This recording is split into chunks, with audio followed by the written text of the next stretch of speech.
Hello.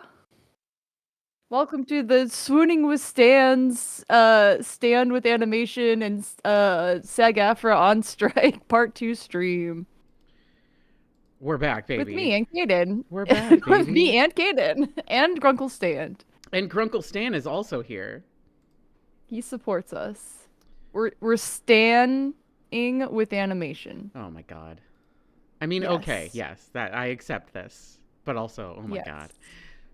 Listen, sometimes you just gotta take them. Sometimes you need the catchy you need the catchy tag phrase for the when you need people to pay attention. It's true. It's true.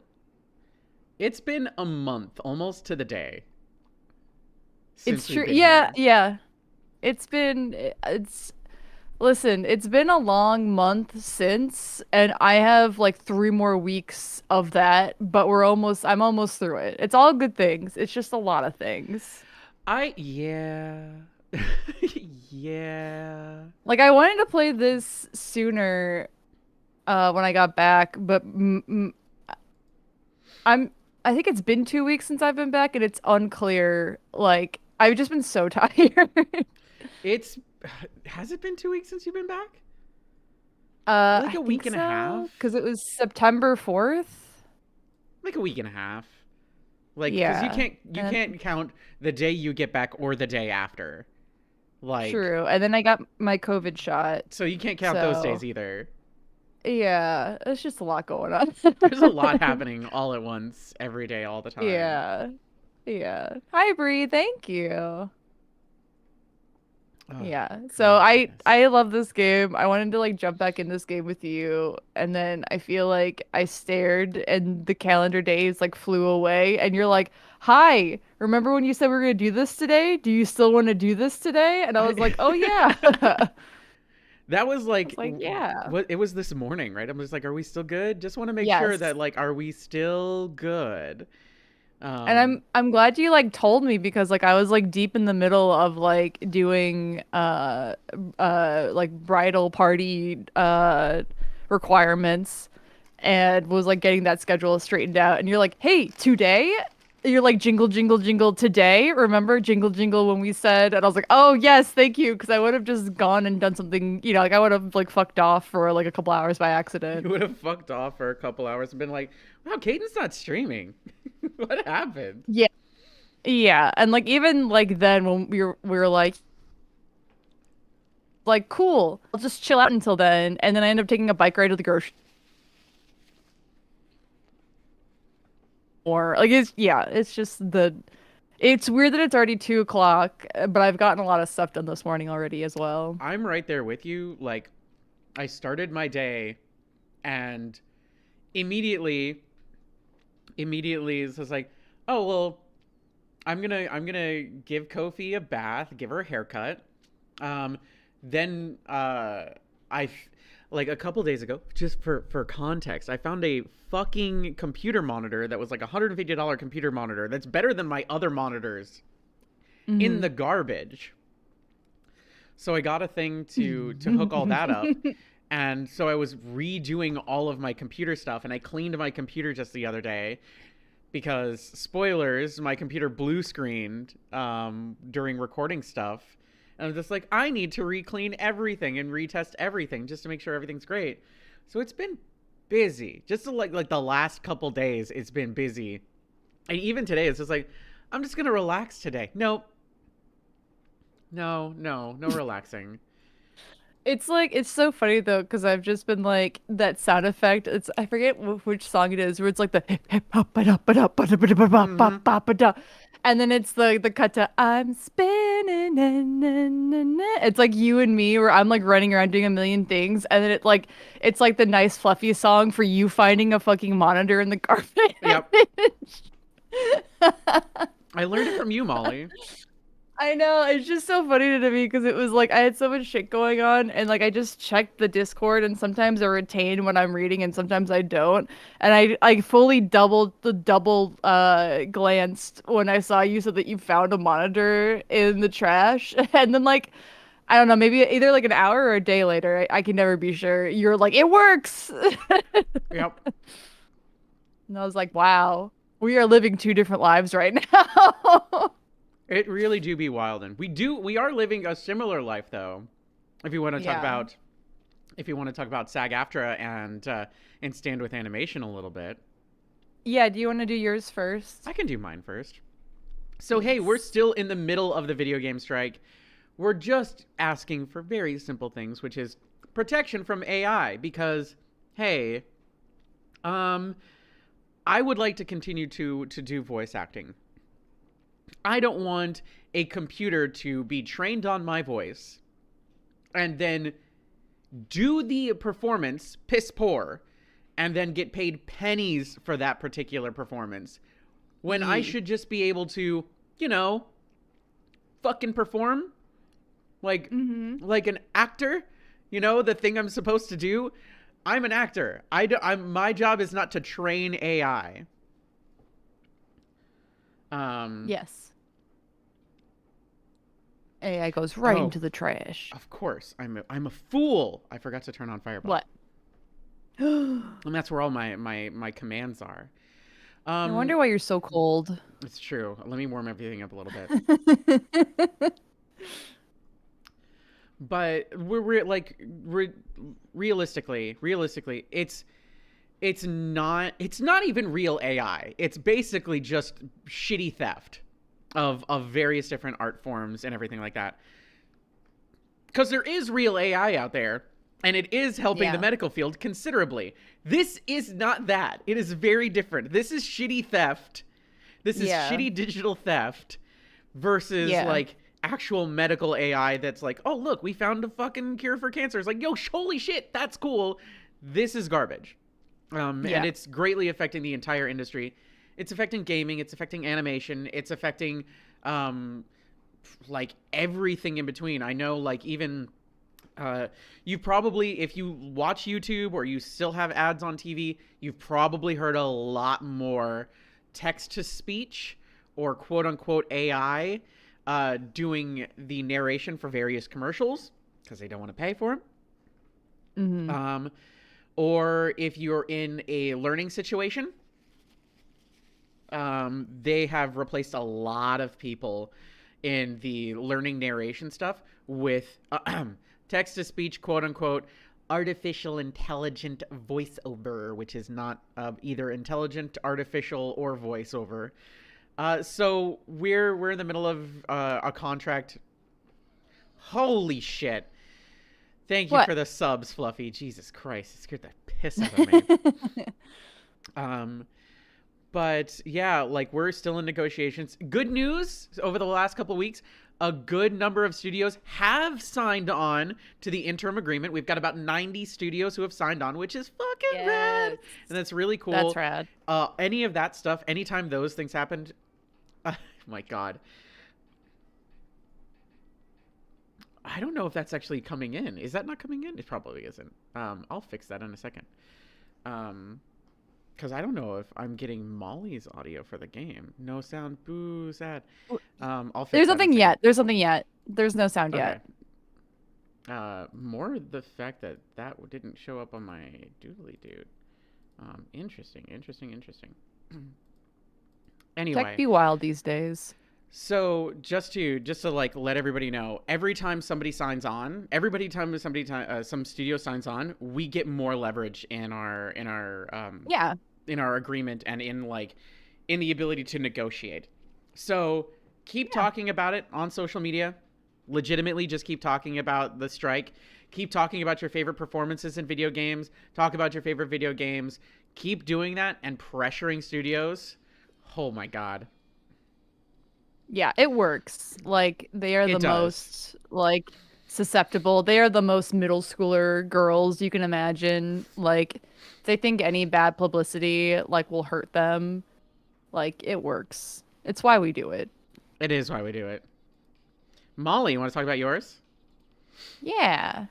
So we're actually back in negotiations this week. Stand with animation. But the oh my brain today. The Animation Guild, which is the union I'm in for the animation industry out here in LA. We have to renegotiate our contracts every 4 years, so it is the time again to renegotiate our contracts. We're asking for things like a defined, regulations on things like AI, because, like, let's be very clear here, like, there are lots of lawsuits happening right now with AIs Yep. who have very blatantly stolen art to provide these things. And I like, God, I hope that they win because that will certainly like change the narrative about AI because there'll be new restrictions and things like that. And it'll probably cost more money than like, the studios are willing to pay for. But at the moment, that seems fine. Like they can just like not pay for people and get free art. Like that works better in their favor in terms of money. So we're fighting about regulations on AI. We're also fighting for things like, like gender neutral bathrooms if we have to go back into work, like accommodations for things, gender equality pay. God, so many things going on right now. Gender equality pay. Man, my brain just like shut down. Um, just man, it's like a lot of stuff. Like the link is in the chat. I'm so sorry. My brain is like fried right now. But we're basically back at the tables this week. We have things like defining jobs, like storyboard artists, like not just storyboard artists, but like editors. And this happens in gaming and things like too. But like the job creep, like wearing too many hats. Like my job is just to do storyboards. That should be what my job is. But instead, I have to be an editor. I have to be a timer. I have to be a background designer, a character designer. Like we need a definition on our jobs, like in our contracts. It's as well as like team minimums. Like, like if they can have like the cheapest amount of like little amount of people on a team on a shoestring budget, they will do that, and that legally shouldn't be allowed. Like we're basically negotiating for a lot of different things, and all of them are vital right now. If you could use the hashtags like hashtag stand with animation, like at the studios on your thoughts on the situation, even just like adding them and saying like, like the shows that got canceled, like that's a whole thing too. Mm-hmm. That really helps. And yeah, just be as loud as possible and stay aware. I know it's hard to be on social media right now, especially with the election coming up, but just staying aware and when we need you to be loud about stuff, that you're able to be loud about stuff online. But yeah, it's kind of what's going on with us right now. Sadly, it's like the same boat, same hat situation. Yep. But to be clear, we are not on strike. Animation is not on strike. We are in the middle of negotiations. Strike is a step we could take later if, like, XYZ doesn't go well, but we are not on strike at the moment. I mean, we certainly could be in the relative future, but at the moment, that's not where we're at. And yeah, and our incredible negotiation team is currently like, I think they're about to get out for the day, but they are like currently at the table right now with the TPTs like lawyers and things like that. So yeah, that's what we're doing. We thought we'd play a fun little fan-made game about dating the Grunkles from Gravity Falls, a beloved animation. Yep. Beloved show. Molly's future Just husband. yeah, just for fun, I'm in the middle of wedding season right now. Why can't I have my own wedding? Exactly. You know what I mean? Would you do a Exactly. summer wedding or would you do a fall wedding, Molly? Fall, 100% Yeah, fall wedding. Yeah, 100% a fall wedding. But I've never thought about it before. Oh, this Never. is. I should probably say this as well. Like, if you hate Twitter as much as I fucking do, Blue Sky finally has basically everything that you're looking for. One is there's a ton of users there now. There's about 10 million people on Blue Sky now. They have video and GIF and art and better cropping for actual photos. So artwork and everything like that, it crops better there. They have DMs. And of course, they have a much more stringent ability to curate your feed. So if you don't want to see a bunch of bullshit and you actually want to see just what your followers, who you're following, are posting, They have all of that.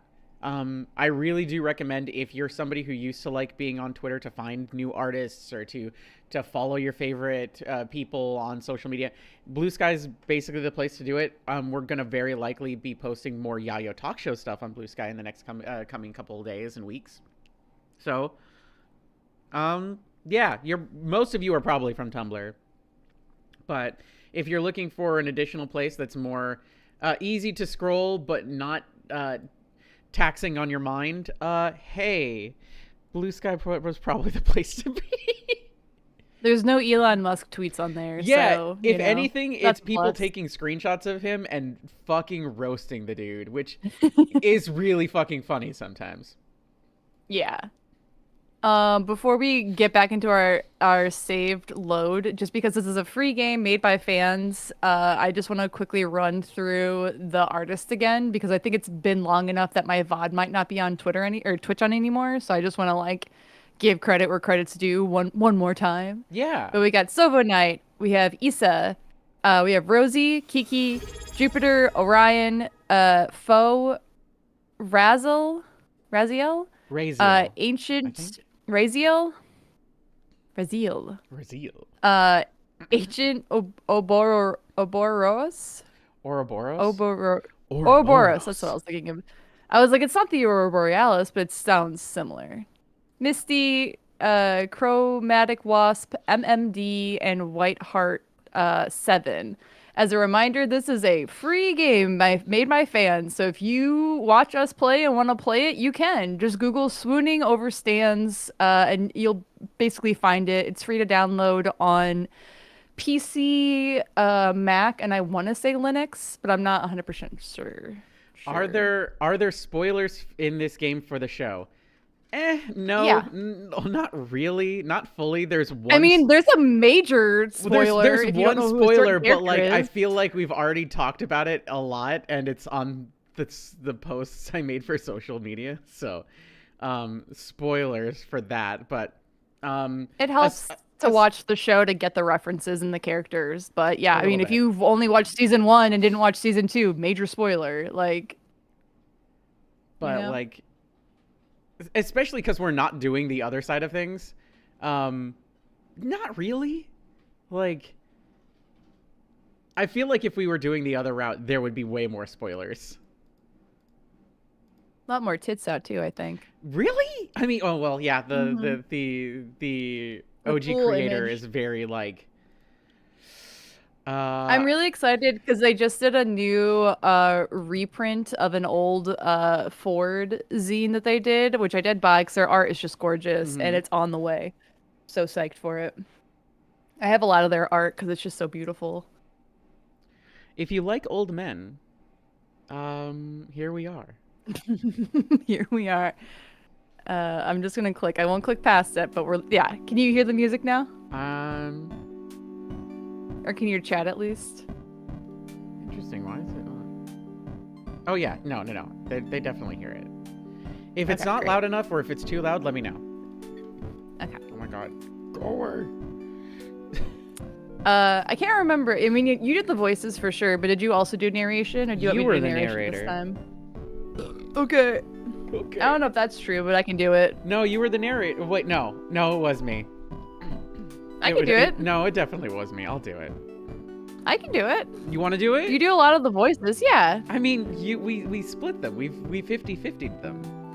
I mean, I did like the main character's voice, and then I did Mabel's voice, and you did Grunkle Stan, Seuss, Ford, Dipper, and narration. So I don't know if that is if you fair. Want to narrate, go for it.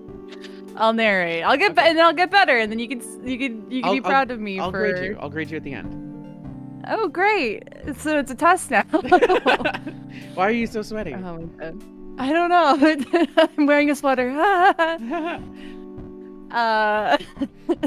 So I'm trying to think. The last thing we did was we were at the Greasy's Diner, and we left a note for Grunkle Stan and Ford to let them know that we took the kids to breakfast, which they appreciated because we're like, oh no, did we steal? No, did we steal? We went to jail and everything first, did we? We went to jail, yeah. Okay, great. I think that's what we did last. We went to jail. So we had a nice night out, with Stan. and we went to jail, but then we got out. We broke out of jail. And we stole parts for our broken car and a clown portrait. That sounds right. And we were fine, and we made it home, and it was great. Yeah. And now it's the next day, I think. A very normal series of events that just happened, right? Somebody in chat said, "Oh, a Ford Focus is some kind of car." I get it. I love that. All right. Someone thumps their fist on the storage room door, stirring you from sleep with a jolt and a thud as you fall off the mattress. Scrambling to your feet, you step over to the door and swing it wide open. Mabel! Oh yeah, and also our name is Crispy Milk. Oh man, again, this is gonna be hard. Crisp Milk Yum Yum. You can't say it all in one go. Crisp Milk Yum Yum. That is, our last name was Milk Yum Yum in the playthrough we did a couple years ago, that's the lore you're missing out on anyway. That's the lore. The stream lore. Don't forget about the Gravity Falls lore. You need to know the stream lore to understand what's happening. The stream lore is important. I mean, like, there's Squishy, there's Milk Yum Yum. It's a whole thing. Mm-hmm. Yeah. Crisp Milk Yum Yum, I need your help. It's at that moment that you look down and see Waddles swaddled in her arms, wearing a top hat and a small bow tie. Why is Waddles looking so dapper? He does look pretty dashing, doesn't he? Wait, we're not here to dish out compliments. There's an emergency. A love emergency. Mabel stares up at you with wide eyes, her little arms unmoving as Waddles attempts to wriggle free from her grasp. This kid's stronger than she looks. Knowing Mabel, this could mean she has a new crush. From what Dipper's told you, she's still deeply rooted in her boy-crazy phase, or she desperately wants to wed Waddles to some unsuspecting critter outside. It can be both. Waddles, yeah, truly. I'm like, listen, like, the duality of women, you know what I'm saying? Sometimes you want to get married and also you want to have the wedding for your pig at the same time. You're just saving money. Did I tell you? So for people who don't know, I'm about to ordain my friends who are getting married next weekend. And I don't know if I told you this, Kdin, because it's just been crazy. I finished my speech on Sunday, and my friend gave me the permission to say, "and now kiss," but in a way where like I can push their heads together. I'm like, "No kiss." No kiss. Like my OTP is gonna kiss. Oh my kiss. God, are you serious? That's really fucking funny though. We'll see if I do it or not. But she was like, "Yeah, you should just do something like that." I'm like, "Okay."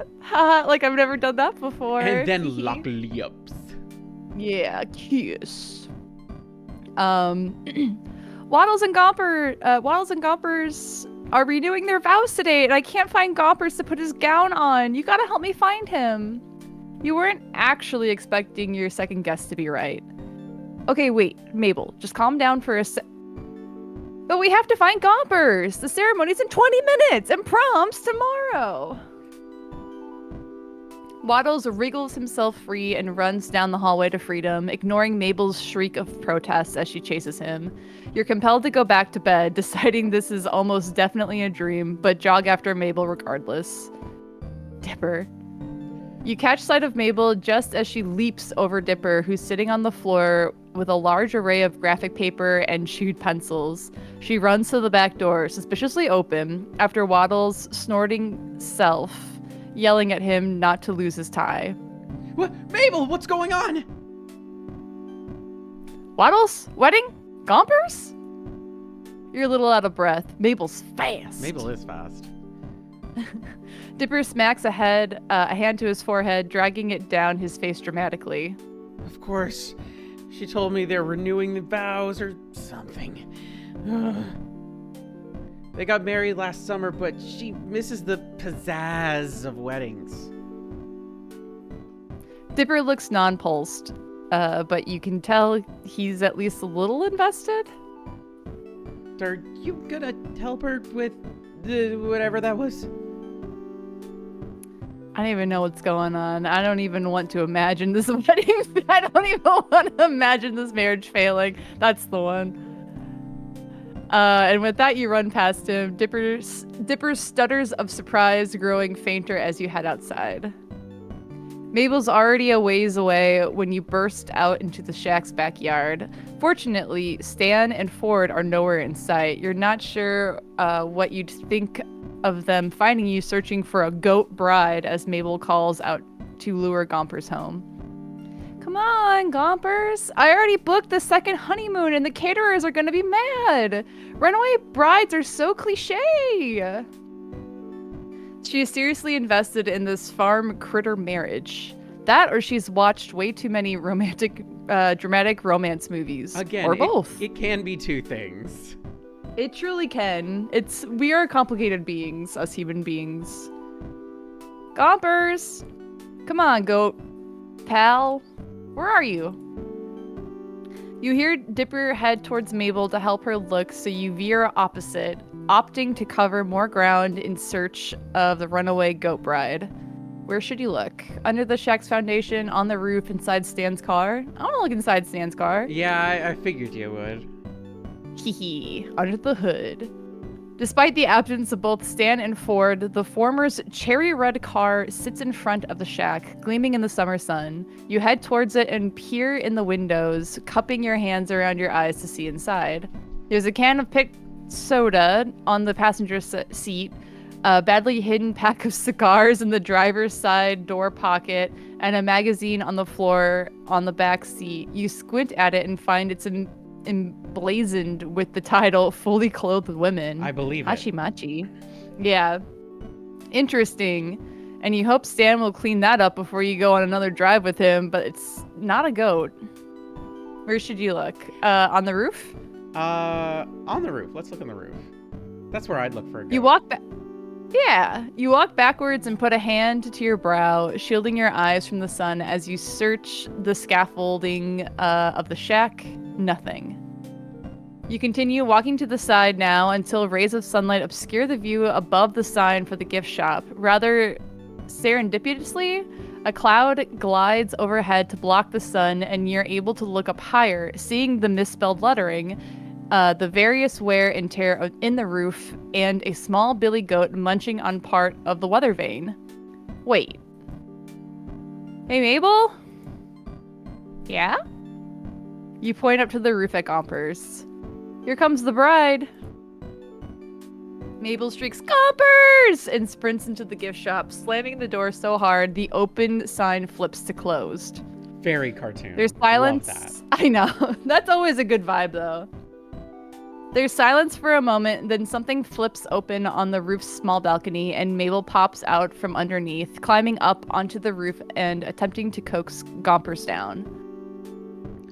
There's a ladder up to the balcony thing inside the gift shop. It's pretty cool for fireworks.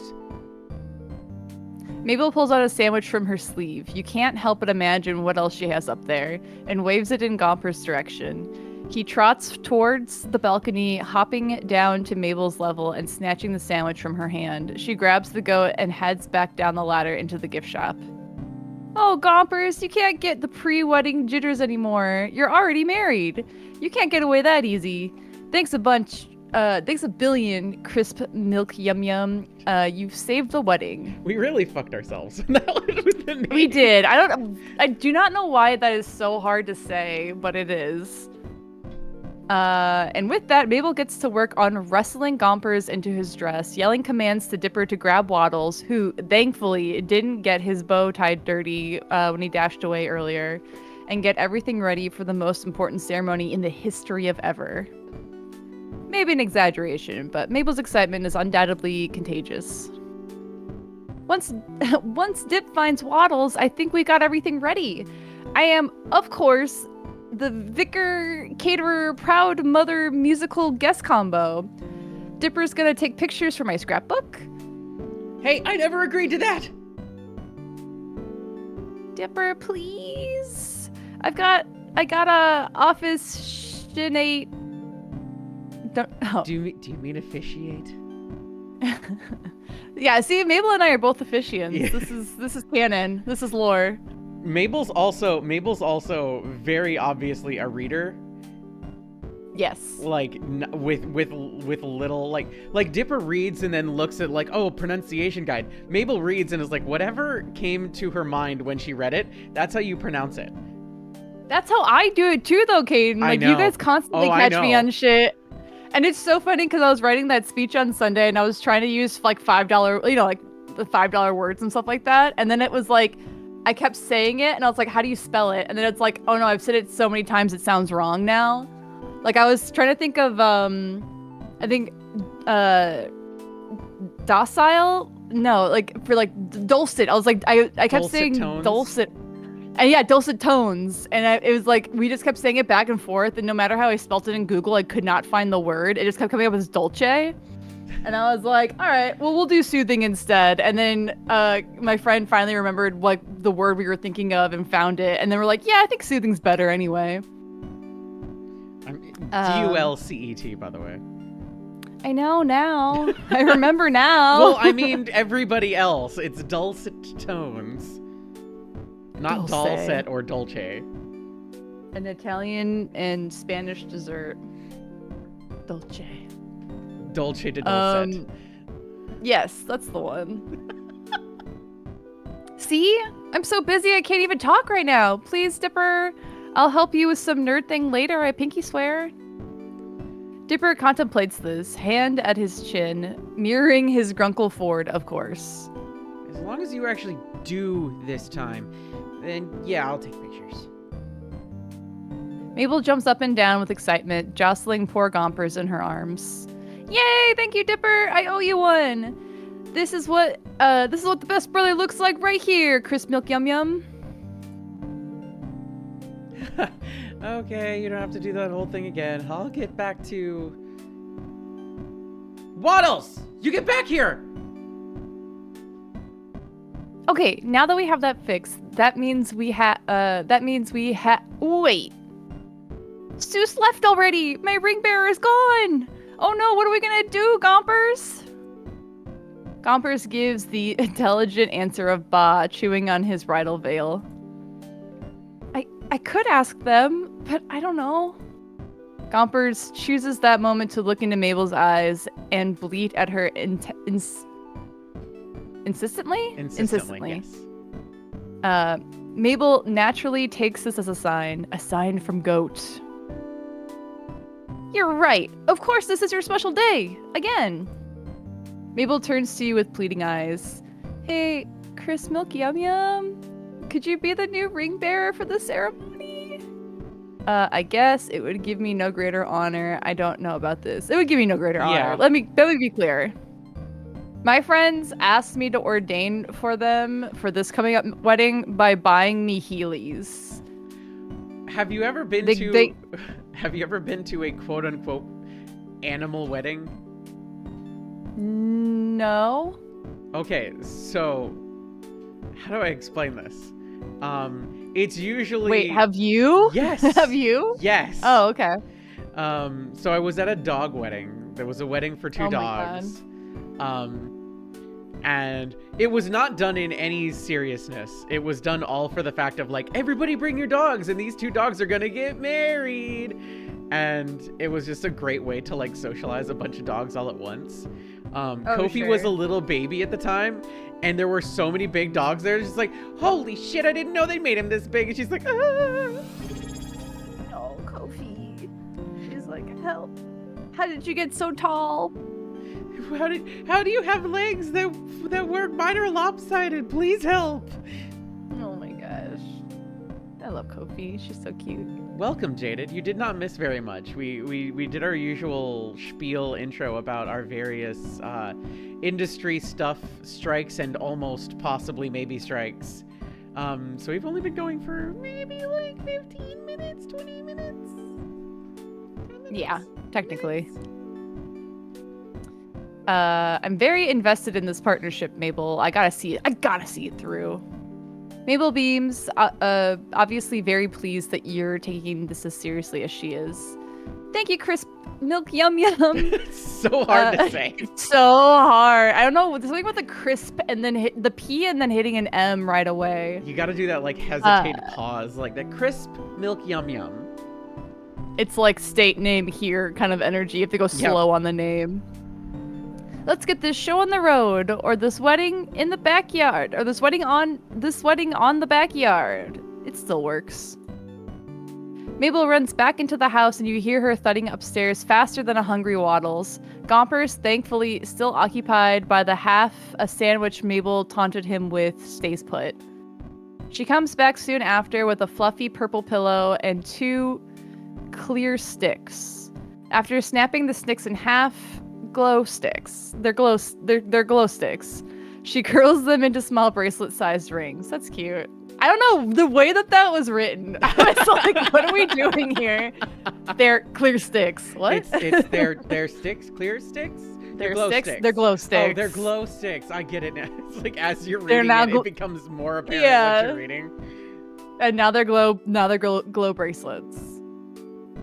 Ooh, so one of my neighbors is smoking the devil's lettuce. I just got a big hit of that. Fucking dank as hell. I mean, truly, I am. Woo! Okay. These are so much more fun than rings. Plus, Waddles can put it on his tail to look super handsome. Waddles oinks in agreement. In his mad dash out the house, he's lost his top hat. Hold your hands out, palm up, and get down so you're not as tall. They can't put the rings on each other if you're way up there. She's got a point. You duck to your knees in the dirt, and Mabel turns your hands palm up, reverently placing the pillow and the glow stick rings atop them. Okay, Mabel, I'm here with the camera for Crisp Milk Yum Yum. Why are you on the ground? You gesture to the happy couple with a wide arc of your arm.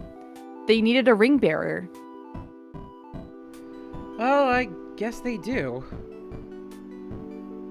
Mabel nods, small hands on her hips. She looks over the wedding scene and mumbles to herself, checking things off a mental checklist. Okay, I think we have... Wait! I forgot the flower petals! I'll be right back. And she's gone again, leaving you alone with a pig groom, a goat bride, and 2 glow stick bands of matrimony. Goatrimony. That kind of works. You decide not to crack that pun on Dipper, who was examining his disposable camera. He pops the back open and sighs, smacking a hand on his forehead. This one's out of film. Oh, wait, that's your part. Sorry. This one's out of film. Must have been the one Mabel used for Candy's party. He looks up at you and shrugs. I'll go get one of my spares. Make sure these 2 don't go anywhere or Mabel will, well, you know Mabel. You haven't known Mabel as long as Dipper has, but you understand immediately. You're left alone in the backyard with a groom's pig, a bride goat, 2 glow sticks, and a broken disposable camera. Thank you for the sub, Delphi. While you'd love to say you've absolutely been in this situation before, you unfortunately have not. I do want to point out, I feel like this might be a generational thing. Like, people younger than us might not know this.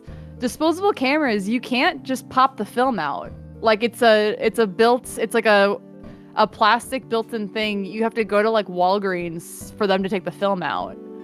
Now I want to look up what's inside the disposable camera, because I don't think I've ever really thought about it too much. It's like, yeah, the camera has the film in it, and then it does. Yeah, it does. But it's like, what else happens? Then something else happens.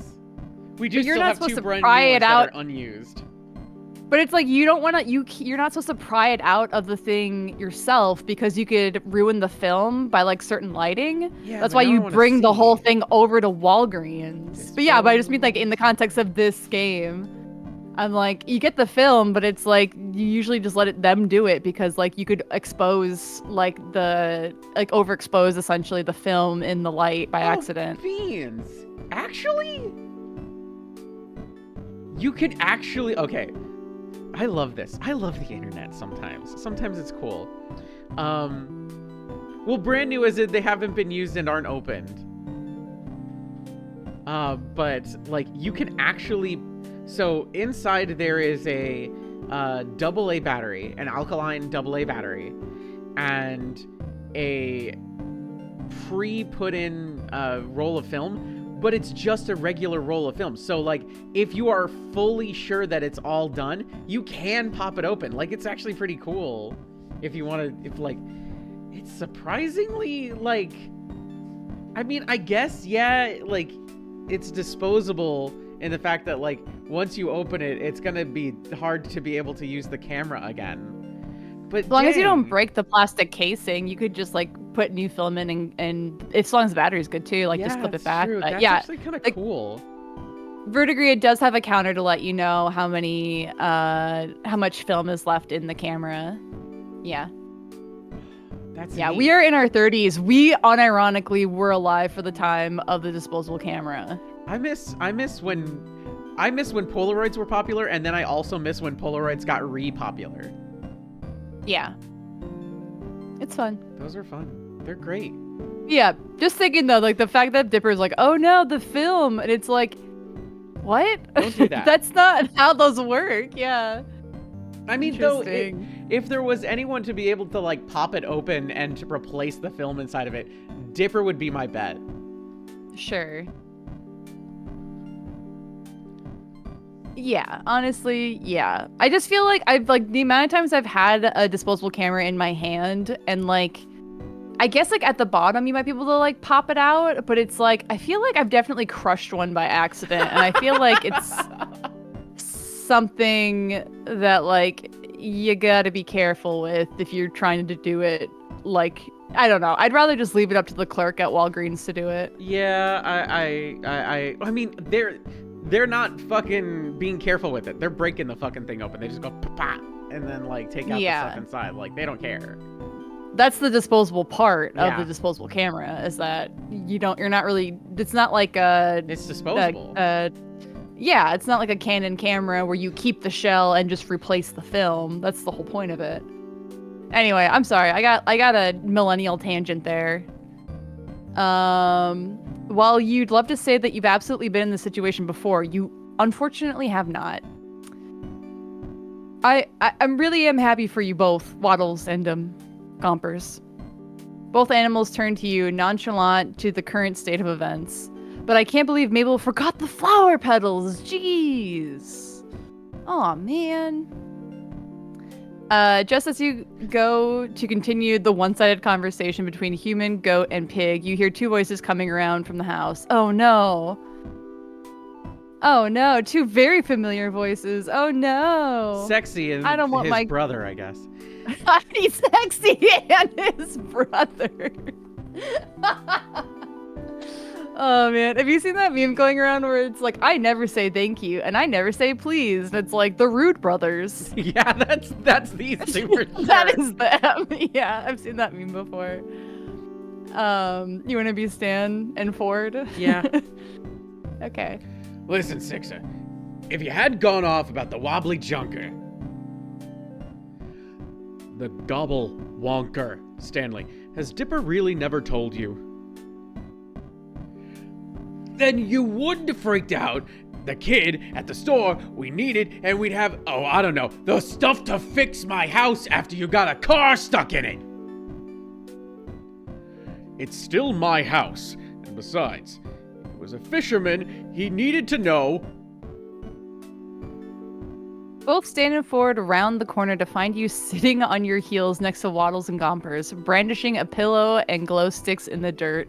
The three of you stare at each other in silence. Ha! Mabel needed a ring bearer for the wedding. It's at that moment that Mabel kicks down the back door, runs to your side, and throws rose petals atop your head. Ta-da!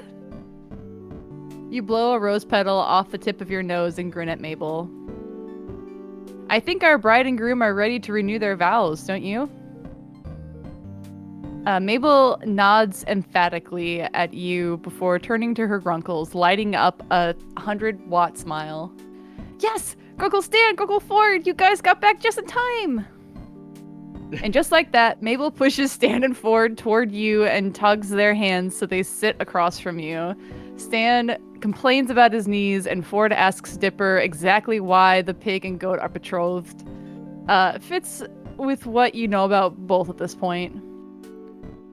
Mabel makes her way with the wedding, and you sit cross-legged, the pillow and glow stick rings on your lap. Every so often, Mabel stifles a theatrical sob, wiping a very real tear from her eye before she turns to you for the rings. Oh, Mabel, how should the betrothed wear their rings since they don't have ring fingers? Just put them where you think they fit best.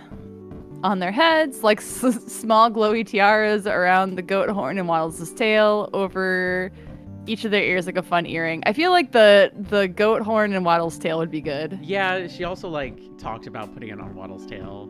Yeah. You get up and promptly crouch down in front of Waddles and Gompers, playing your ring bearer part very seriously. A glow stick ring goes onto one of Gompers' horns, and you place the other on Waddles' rear, hanging off his curlicue tail? Curlicue, yeah. I don't know if I've ever seen that spelt out before. Interesting. It's spelled No exactly surprise like you'd think it, but also it's still just weird to look at. It's a weird word to read. It's a word that I'm expecting there to be a QU in the beginning and not a CU. Yeah, I can understand that. Even though it's a curl, like hair curl. I don't know. Curly Q, or even like a Q. QUE. Yeah. Interesting. I now pronounce you husband and husband again. You may now kiss the goat. Waddles sniffs at Gompers and snorts. That definitely counts. Dipper reappears with a new camera and Mabel throws more rose petals at him. A few get stuck to his fluffy hat and he rolls his eyes, but retaliates by taking a very close-up picture and flash temporarily blinding her. Hey, save the film for the re-newlyweds. I need plenty of pictures for my scrapbook. You owe me a new camera for this, Mabel. He sounds annoyed, but his fond sibling smile gives him away, and he starts taking pictures of the happy couple, getting odd angles as Mabel pushes them into silly poses. You step away from the scene and go to head back into the house. Being a ring bearer is thirsty work, but Stan and Ford stop you before you make it to the door.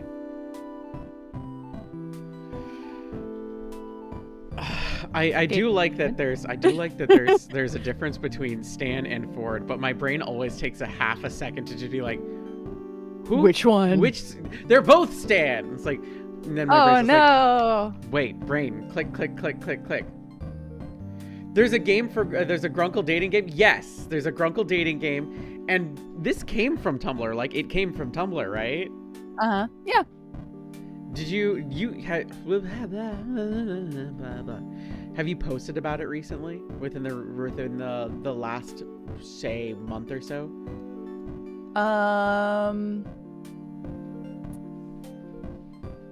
Oh, I guess I didn't do.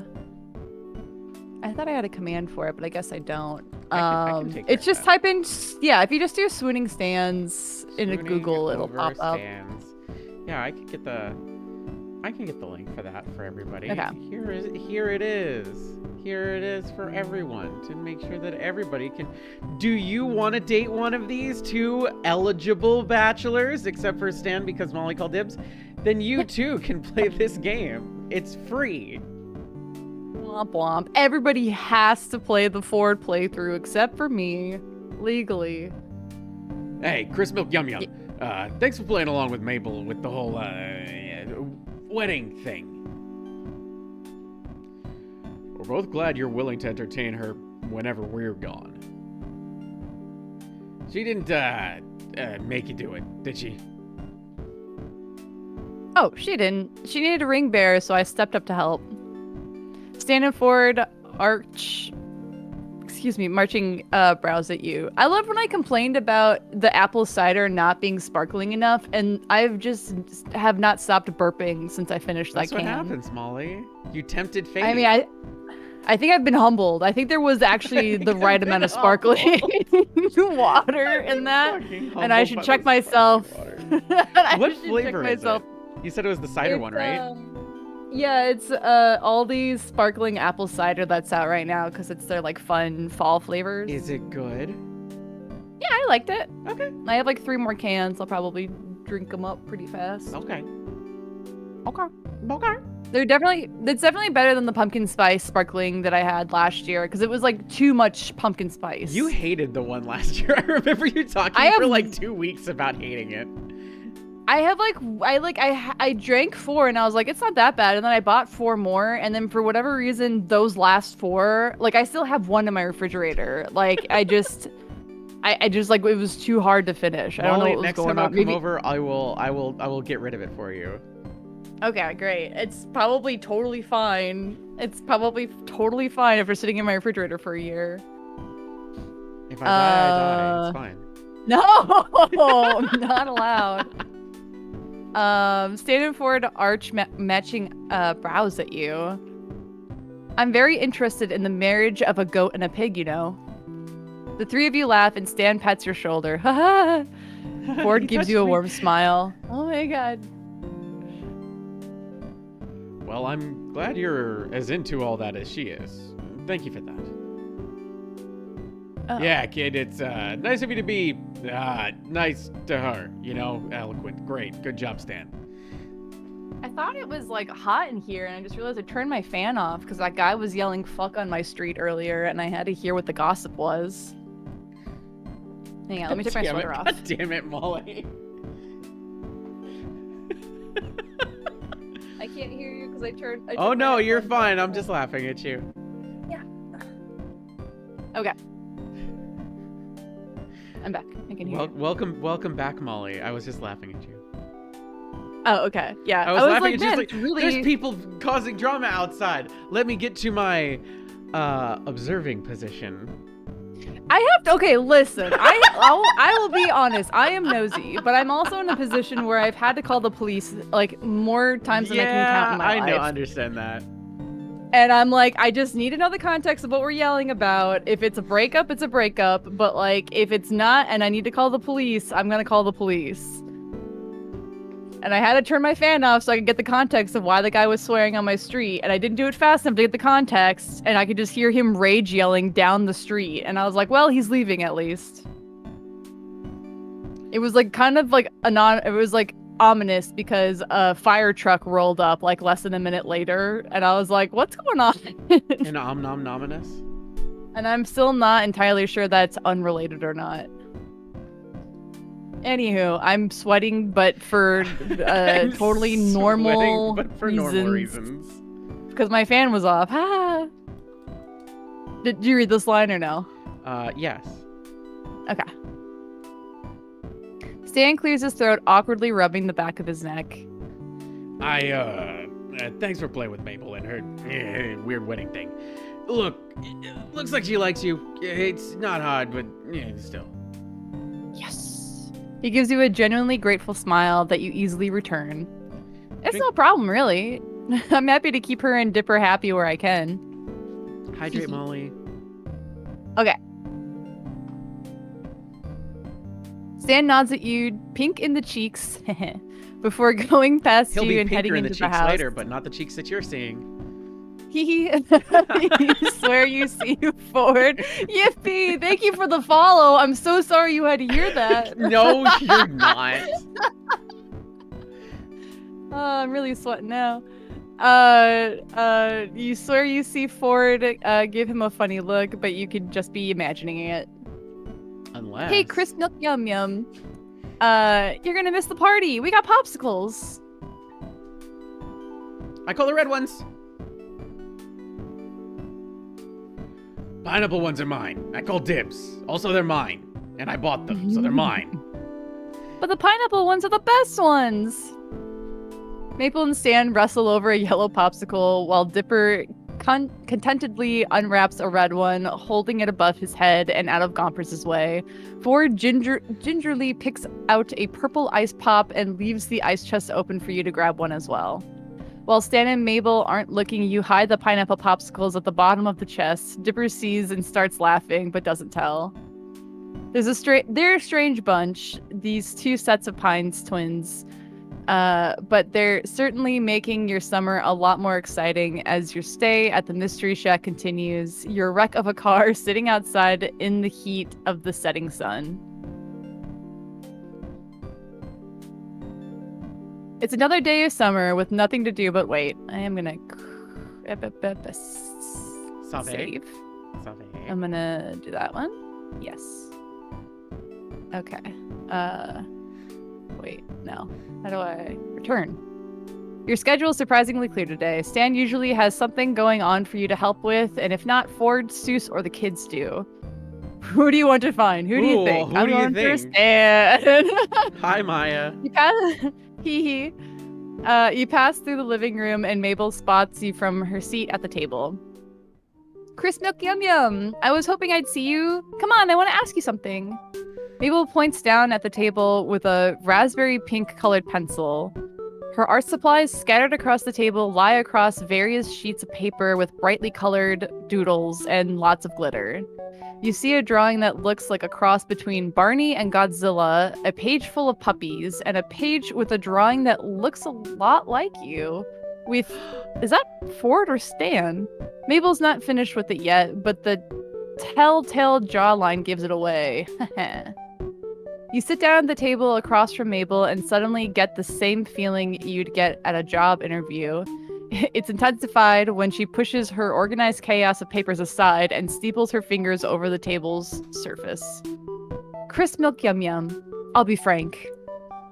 I've been trying to find a match for my grunkles for a while, but I never seem to get their matches made. Sorry, a match?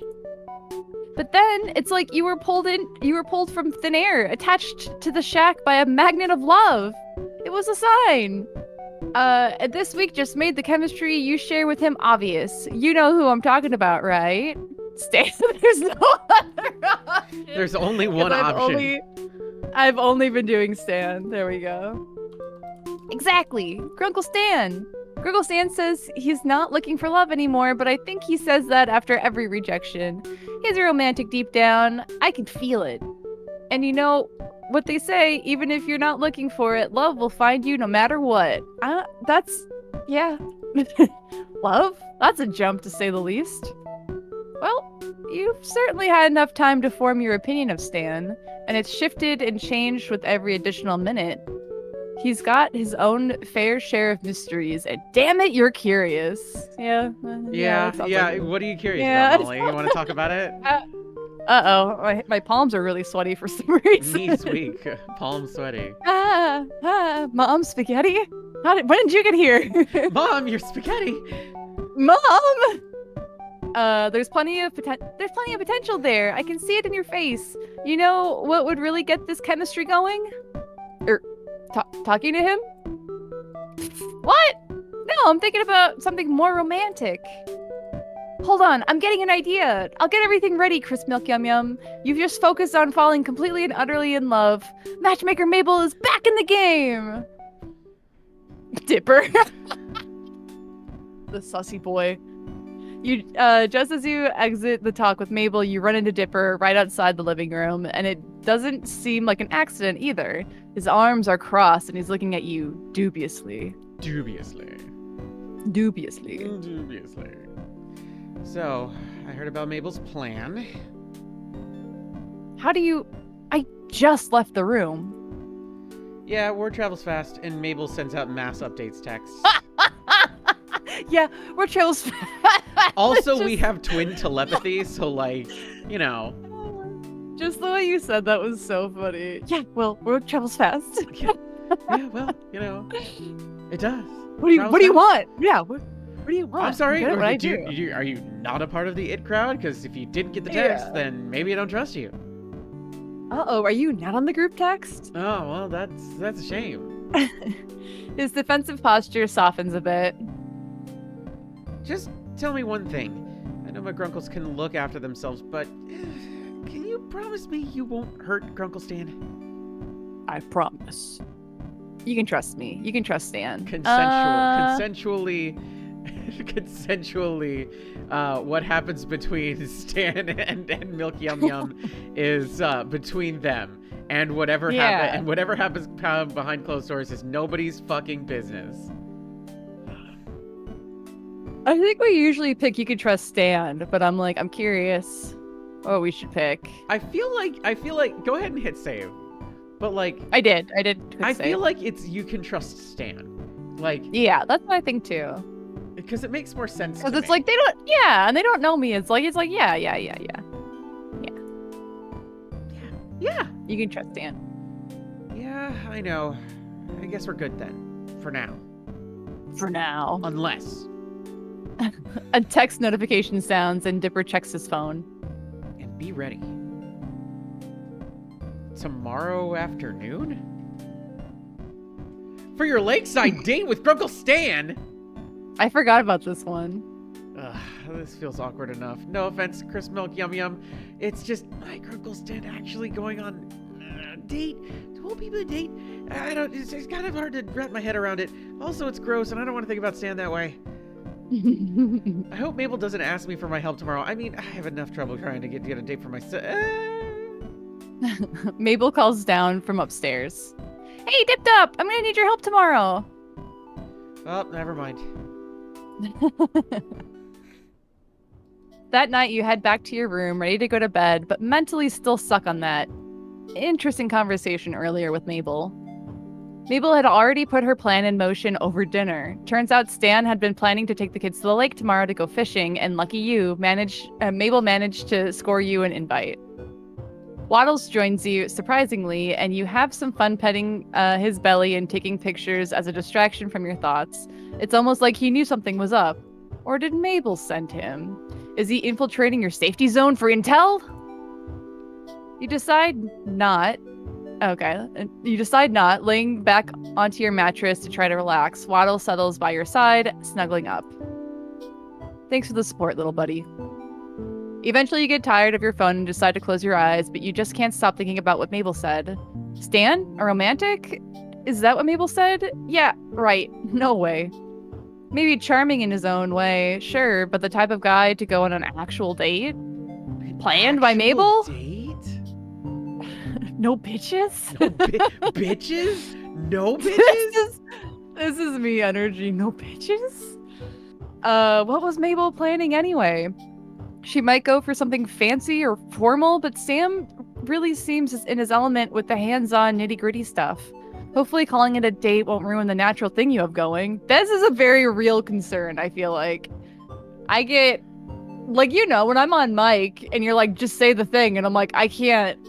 It's like, it's gotta be au naturel. Worth a damn. Like, we'll go through for like, oh God, for Yayo stuff when we do the pre-planned videos where it's like, here, we just read the thing, and Molly goes, haha, okay, well, hi everybody, I'm fuck Molly, fuck what yeah. Can we start over? And we're all just like, we were waiting for you to say that you wanted to start over. My favorite part is when I do it and I'm like, I fucked up. And Mark's like, you could take it again. And I'm like, it's too late. It's too late. We're not doing it again. It's like, no, we're doing it again.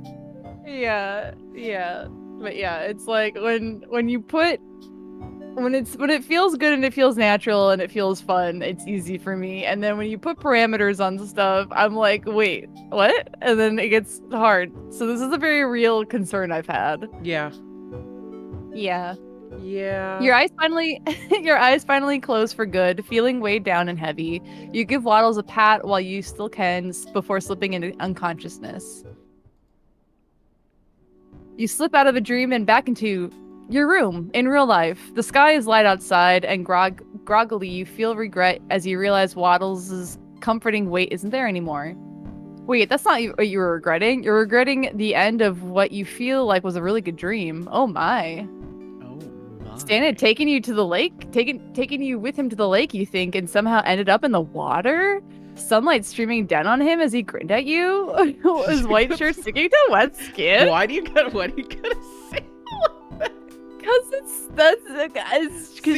they're trying to remember. His white shirt sticking to his wet skin? His white skin? Because they don't know. They're trying to remember. It's all questions, really. You know, okay. You know what? That's fair. That'd be a date, all right. But it's the last thing you're expecting from today. Laughing quietly at yourself, you glance at the clock and see that it's time to get ready for the day anyway. A little while later, and you're dressed for a day at the lake, meaning dressed for a regular day of summer. You're not sure what to expect, so you kept it casual.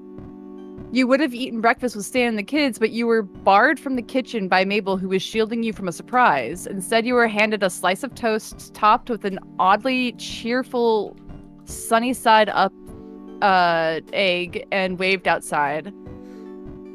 Now that you're in the sunlight, you can see that Mabel stuck a smiley face sticker on top of the egg. You peel it off with a shrug and dig in. That's what I was getting confused on. I thought they were trying to say it was like a smiley face, like the Goofy movie style, 2 eggs and a slice of bacon.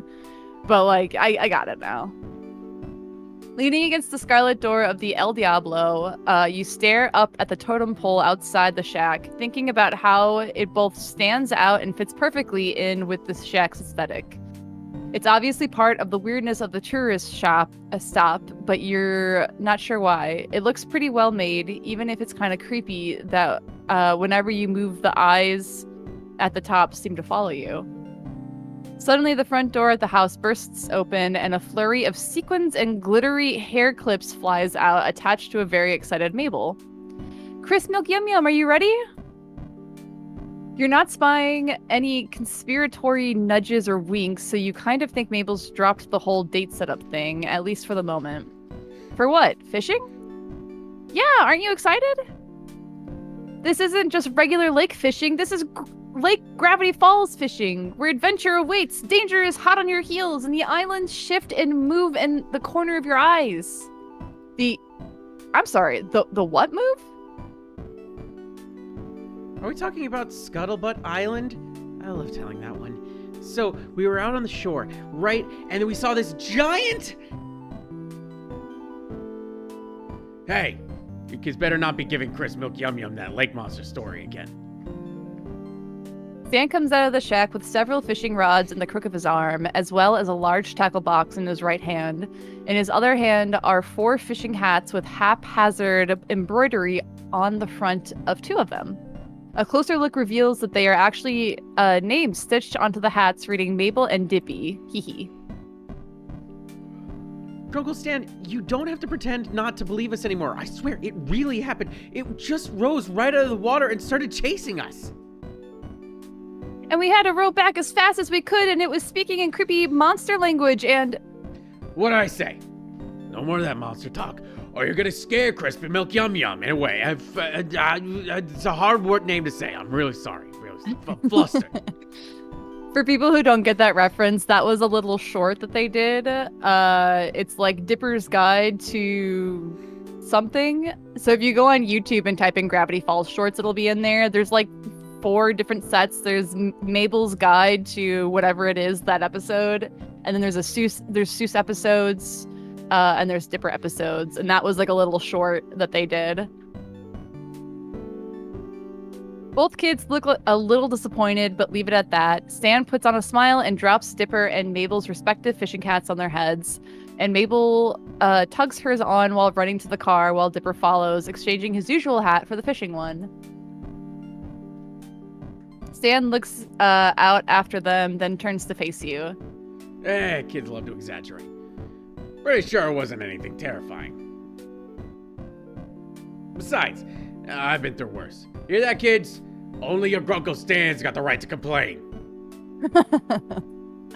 Stan hefts his fishing supplies over to one arm, using the other to dig around in his pocket for the car keys. He tosses the rods, hats, and tackle box inside. Mabel's hand darts in before Stan can close the trunk, grabbing a hat. Before you can tell what it is, it's shoved into your hands, and you smooth out the fabric to read Crisp Milk Yum Yum. Stan groans. How'd they fit that on a hat? Yeah, that's a long name. It's like gotta be like the whole brim. Yeah, it circles the entirety of the hat. Mabel, I thought I told you I wasn't gonna give it to them. But you worked so hard stitching it this morning. You even got the letters on right away. Mostly. Mabel gets back in the back seat next to Dipper, leaving you to look at the hat more closely. The sewing is a little messy, and one of the letters is backwards, but Stan clearly put some amount of care into it. Speaking of Stan, he's staring at the hat Mabel shoved at you, thinking of something to say. Did you really make this for me? Stan scratches the back of his head and shrugs a little. Yeah, Mabel wouldn't leave me alone until I made one for you. That's not a big deal. Said it was nicer if all of us had matching hats or something. Immediately put the hat on. Put the hat in your pocket for later. Put the hat back in the trunk for never. Oh, I've got to put it on right away. Come on. Yeah, that's so mean. Put my hat on. You put it on and beam at Stan. He doesn't respond, just reaching up and closes the trunk. But you see he looks almost too privately pleased to give comment. Ooh! Swish.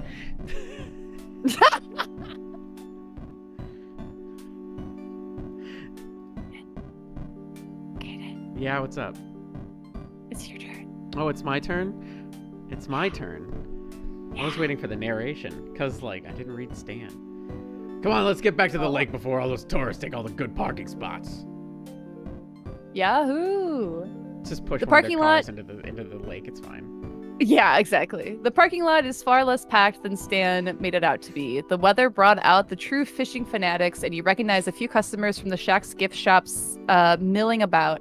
There are a couple of clouds out, but the sunshine is warm against your skin as you step out of the car, and you shield your eyes from the light as you look out over the lake.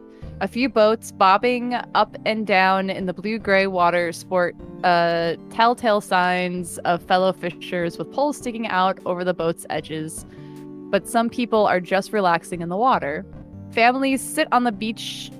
Families sit on beach towels and sunbathe, and you spot a couple kids standing in line for the hot dog stand. For a small town, this place is pretty lively. Maple and Dipper run out to the shore, where a splash from Mabel soon dissolves the moment into a contest of who can splash who worse. Yeah, it devolves. My brain couldn't even find the word for a second. I was like, I feel like dissolves would work too, but like devolve, I guess, yeah, that too could work. You grin at them and their laughter, but a quiet grunt from behind you catches your attention. Left to get everything out of the trunk, Sand struggles to get the fishing equipment out without dropping anything. Offer to help him carry poles. He'll probably be fine. Yeah. I got it. You gotta help. Hey man, are you a fisherman? Can I carry your pole? Nice pole, bro. Nice pole, bro. Nice stick. Nice stick, dude. Stan glances up at you. It's really not that much, you know? Not even a couple of poles? Can I touch your pole? Stan considers this for a moment, then hands you 2 of the 4 fishing poles. Think you can hold your own? What? Under the crushing weight of a couple fishing poles? I think I can manage. I'm strong.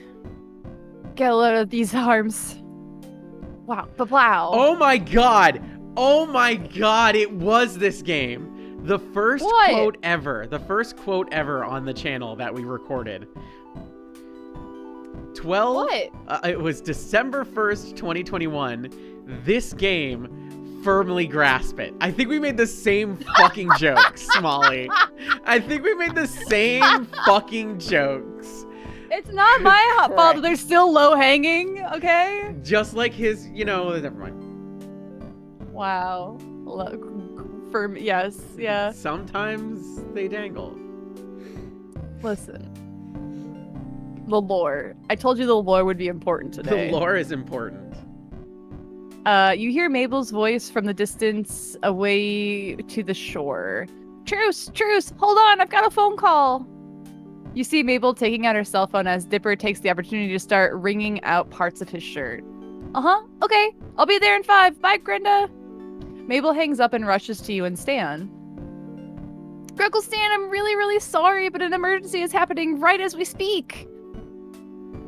Somebody dying? No, the opposite. A birthing. Grenda Jr. is having a baby right now, and Grenda needs me there for motherly support. Grunkle Stan, you gotta let me go.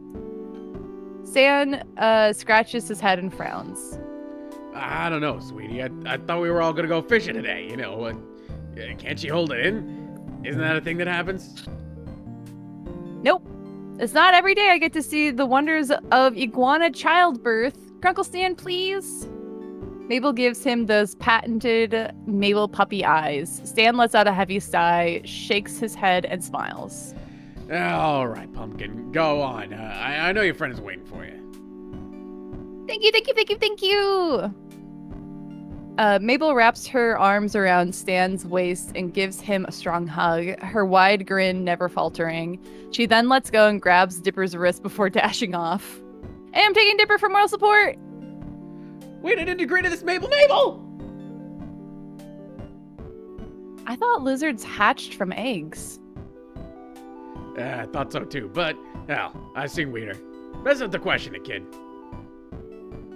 Before you delve too deeply into the thought of live-birthed lizards, your phone buzzes in your pocket. You pull it out and it's a text from Mabel. Hi, crisp milk yum yum. I fixed you up. I fixed you up so that you get a whole day with your Uncle Stan. Have fun. Winky face. Oh shoot, I gotta go. Grenda says Grenda is getting closer to baby time. Bye. See you. Bye. That clever little devil. There are lizards that do live birth. What? You Googled this? Yes, I just Googled this. What the hell? Yeah. There's a very small subset of species of lizards that actually, or reptiles in general as well, that give live birth. Huh. Does that include iguanas? No. No, it does not. Huh. Mabel didn't think that far ahead.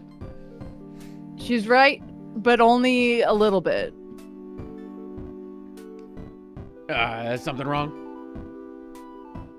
Nah, just Mabel's saying she's gonna send lots of pictures of the newborn lizard. Well, come on. Let's get to fishing before it gets dark out. Towards the end of the first pier, docked with only a frayed length of rope, is a sad-looking dinghy with the words "Stan o' War" brushed in thick black paint. You note a small rusted motor on the stern that looks as if it was going to fall apart at any moment, and what looks like a hastily made patch on the side.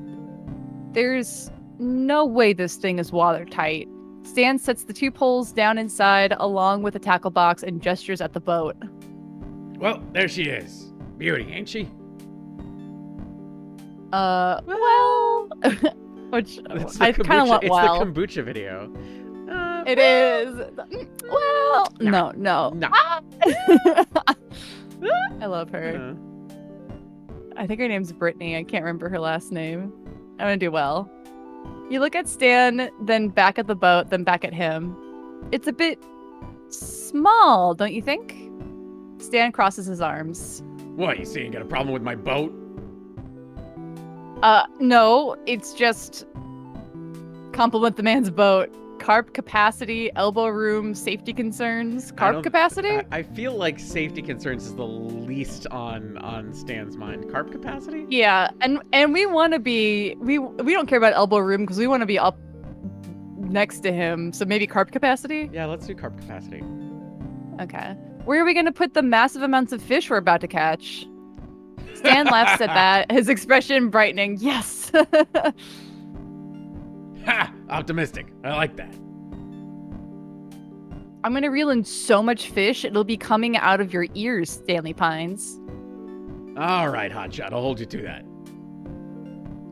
Stan climbs down into the boat first, then offers you his hand to steady yourself as you follow him down. The boat wobbles a little, swaying dangerously away from your body, but Stan's grip is firm. This is the firmly grasp it part. Firmly grasp it. And you're able to get in the boat without incident. Firmly grasp it. Whoa there. Careful now.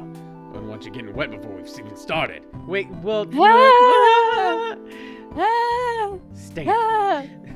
Man, a lot of innuendos when it comes to fishing, I'm realizing, for probably the 5th time playing this game. Yep. How many times have you played this? Really, 5 times? I mean, I've played it once, and then I played it a second time where Mark was watching me, and then we played it a third. And then... Is this our third or second time playing this game together? Second time. So 4 times, excuse me. Okay. My bad. The footing's a little tricky, see? That plank has a habit of moving and tipping the boat the whole way over. And when that happens, you want to swing your weight over here. And he just falls over and dies. Okay, no, I'm getting out. Stan chuckles heartily, making it clear he was joking. In your relief, you notice that he's still holding your hand from the assist earlier. Oh! I'm sweaty. So sweaty. Oh no, I'm already wet. I'm just messing with you. Don't worry. You're not gonna get wet, Toots. You're in good hands. This is the equivalent of should I have made her come? I didn't make her come. I didn't make her come. Jesus Christ, Molly. You guys gotta You listen really- to our podcast. You really gotta like think a half a second extra. No. Yes. I a just half say a what I second, say. Molly. I just say what I say, and then you guys make it an innuendo. I just say what I say. No. You did it. I say it, and I say it in a very G-rated way, No, and then you guys don't- come in with a Molly. rated R. Molly, there are so many things you don't say that are so not G-rated. Oh, I said should I have made her come, as in come on the boat with me, come along on the boat with me, and you guys was like, should I have made her huh? come? It's like, Jesus, can you say it a different And way, then please? I said, Wrong inflection, nice Mollicent. Stick, and I said nice stick with No, an you didn't. S-T-I-C-K, You did and you not. guys said dick? Yes, and you said dick. We have it I on said tape stick. in 4K. No, I said stick.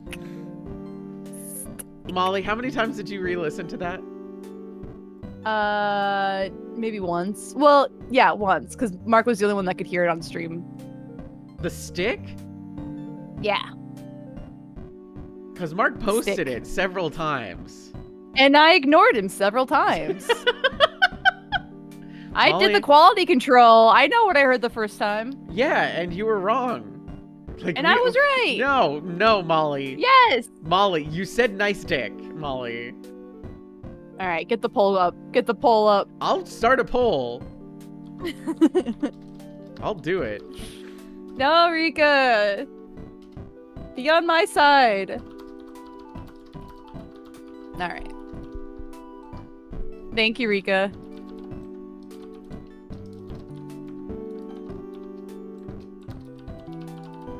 Rika said she'd do it on yours too. I'm doing it on mine. Oh, There. okay, great. There. I have the poll I up. said stick. I'm a good girl. I said stick. It's not my fault that I got braces at a time when my speech impediment became permanent. Molly, do you want to know what the choices are? Yeah. Is it not just yes or no? It says, did Molly say dick? Yes, absolutely, for sure, 100%, and I rigged it. God damn it. But also on point. Oh, okay. Thank you, Rika. I got it up on mine now. Nice stick. Am I gonna be the only one? There, perfect. Where are all these additional votes coming from? I don't have 18 people in chat. Who's voting? Nobody, Molly. Who's cheating? Anyway, this isn't the only fishing vessel I own. The others was bigger. It's called the Stand of War 2. It's big. Creative. Hey, I'm not joking this time. I got pictures. You want to see pictures of my stick? Notice how I emphasized the ST. Boo. I'll never learn. Hold on, and you quit standing. Take a seat. Don't you want you losing your balance? You sit and watch as Stan digs out his wallet and opens it. It's so full of photos that several come free, fluttering down on the floor of the boat. As you pick them up, you see that they're pictures of Seuss, the kids, and a teenager you've been told is Wendy. This is the Stand of War 2. Stan hands you an unfolded photo, which depicts him and Ford standing proudly on the deck of a comparatively larger, newer, and safer-looking vessel than the one you're in now. It's docked in a place you don't recognize, and the sky is bright blue and cloudless. She's a resilient one. Sailed all over. Never let me down once.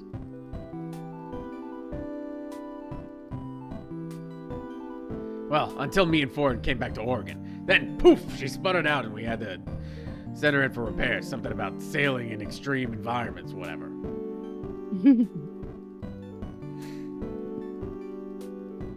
Point is, I'm back down in the Stand of War, Mark 1 over here.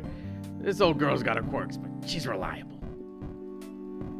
I'm guessing this one needs fixing pretty often. Yeah, just like my El Diablo. Every time it broke down, I just fix it up again. Learn real quick what to do and what not to do under the hood. He chuckles to himself. He chuckles to himself and dusts off his hands before presenting his outstretched palm to you. You see that big scar right across my palm? I told the kids I gotta fight with a big grizzly bear. You should have seen the look on their faces. Thought it was some kind of superhero, you know? But, real story is I burned it on the engine when I was 16. Must have thought I was hot stuff trying to change the oil while the car was still running. Oh my god, were you alright? That must have been so painful. My pops called me an idiot for thinking the engine wasn't hot, but my mom cleaned me up real hot in the end. Blah, blah, blah. You remember you're still holding his photos and hand them all back, which he returns to his wallet with some difficulty. Hey, does that wallet just carry photos, or does it hold money from time to time? What, you got money? Stan chuckles at your teasing. Nah, I just keep a lot of photos in there to remember. Keeps me grounded. Ugh. For reasons. Anyway, Yeah. let's get this show on the road. Stan turns, busying himself with cranking the motor again. With a few pulls of it sputters to life, expelling a thick plume of exhaust. He coughs and attempts to wave it away quickly. Stan gives the motor a couple of good thumps and it quits coughing, the engine smoothing out into a much gentler thrum. From there, he's back to focusing on untying the boat from the pier and easing it out into the open water of the lake. Glancing around, you spot the two policemen from your night in the clink, and you quickly duck out of sight, hoping to avoid being seen. Stan turns his head and notices you crouched at the bottom of the boat and quirks an eyebrow. You, hiding for the sun or something? No, it's those two cops from the other day. Stan whips his head around, spots them, and lets out a laugh so loud it startles you. Who, Blubs and Derlin? Ha! I told you, those two are harmless. And besides, I think today they're a little more focused on each other than us. You peek your head out, up over the edge of the boat, just enough to check out Stan's claim. Sure enough, the two cops seem to be engrossed only in each other, laughing and applying sunscreen to each other's skin. It's cute, you think, and a relief that they're not on the lookout to arrest you and Stan again. Phew, thank goodness. That cell was way too cold to go back to. Hey, Molly, how'd your poll go? Why are there... Kdin?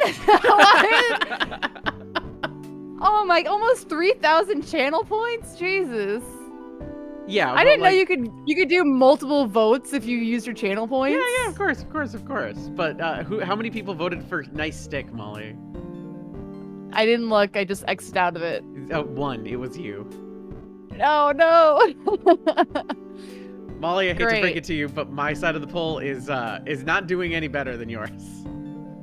No way. How many people have picked I rigged it? 5. Great. 5 people have take picked it. I rigged it. 1 said absolutely, and 50 have said yes. Damn it. Stan gives you a nod of agreement, opening the tackle box. There's a bunch of colorful lures inside, a few hooks, and some spare string for the poles. He motions for you to hand him your pole. Whoa, dude. Take me out to dinner first, you know what I'm saying? And within moments, he's got a hook tied to the end of your line. You a live bait or a lure kind of person? Ah. Oh, we're talking Pokemon now? What the hell's a Pokemon? Live lover, lure lover. I do like lures because they look fun. I see how fish get tricked. What is your thought? I see how fish get tricked. They're pretty. Some of them are pretty. Yeah, I do think the lures are definitely... They're definitely cooler. I think they're cooler.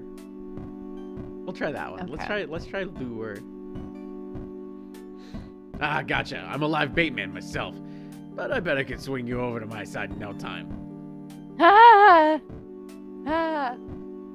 Ah. Stan picks up a feathered Jesus lure from the Christ. tackle box and shut up! And attaches it to the end of your line, then hands you back your pole. The two of you settle into relative quiet as you wait for a bite. You look out over the lake at the other people outside today.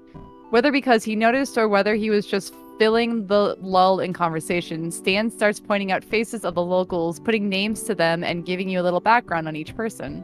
You quickly realize that the background info he gives has too much of his opinion mixed in to be useful, but try to remember the names anyway.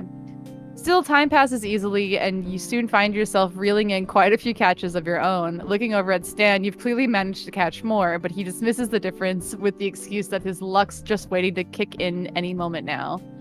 Seriously, any moment.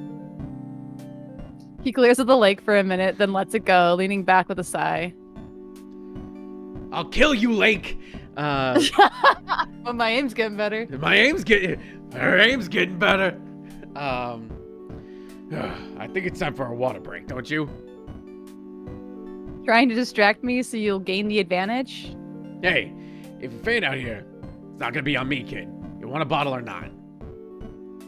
Okay, toss me one, would you? Stan leans down and digs around in the bottom of the boat towards the bow and comes away with 2 bottles of water, wet with condensation. He smiles and tosses you the bottle, and you catch it, twisting up the cap and taking a grateful sip. Until now, you hadn't realized how thirsty you actually were. No, I'm incredibly aware of how thirsty I am at every moment of every day. Thirst has no curfew, as McDonald's says. With that note, I am going to take a sip of water. Jesus. Delicious water. Y'all having a good time today? Everybody having a good time out there? I hope so.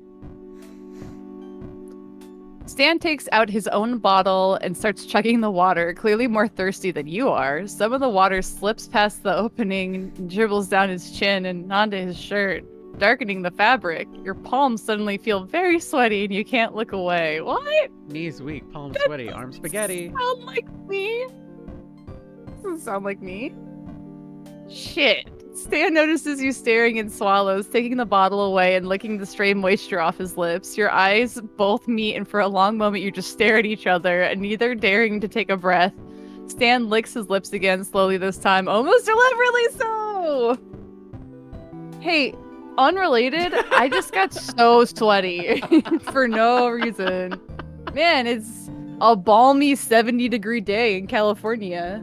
What a lovely and not hot day outside today, Molly. It's beautiful. Why are you so sweaty? It's because my fan was off, because there was a guy yelling profanities outside, and I had to know the gossip. Wait, the kid's on here. I can swear for real. I can swear for real. Quick save. A sound of a boat motor breaks the silence, and you whip your head around just in time to see a speedboat tear past you at a speed that's definitely illegal for a lake as small as this one. You have half a mind to share a very rude gesture to the driver, but suddenly Stan is grabbing your hand and shouting, Look out! Because the massive wave created in the speedboat's wake is heading in your direction. It slams into the dinghy and rocks it off balance, tipping it dangerously to one side before dumping you both into the water, fish and all. The water is cold, almost bitterly so, for being in the middle of the summer, and despite surfacing nearly instantly, you're already soaked and shivering. The poles, the tackle box, and the fish are long gone, and the boat floats upturned some distance to your right. You swim over to it and grip onto the curved underbelly, grasping for air. You hear Stan sputtering behind you, making his way to the boat. He's yelling at the offending boat, using some very colorful terms you've heard before, but make a mental note to remember later for posterity. Once he makes it to the stand of war, he sags heavily against the wood, taking in deep measured breaths. He too is completely soaked, and his wet shirt clings tightly to his body. As his chest heaves, you can't help. Wait, hang on, I'm distracted. Molly, he's heaving. Oh my god. As his chest heaves, you can't help but look your fill, then pretend to be very interested in scanning the lake for the 2 policemen when Stan looks your way. Well, that's one disaster of a fishing trip. You could say that again. Well, that was one disaster of a fishing trip.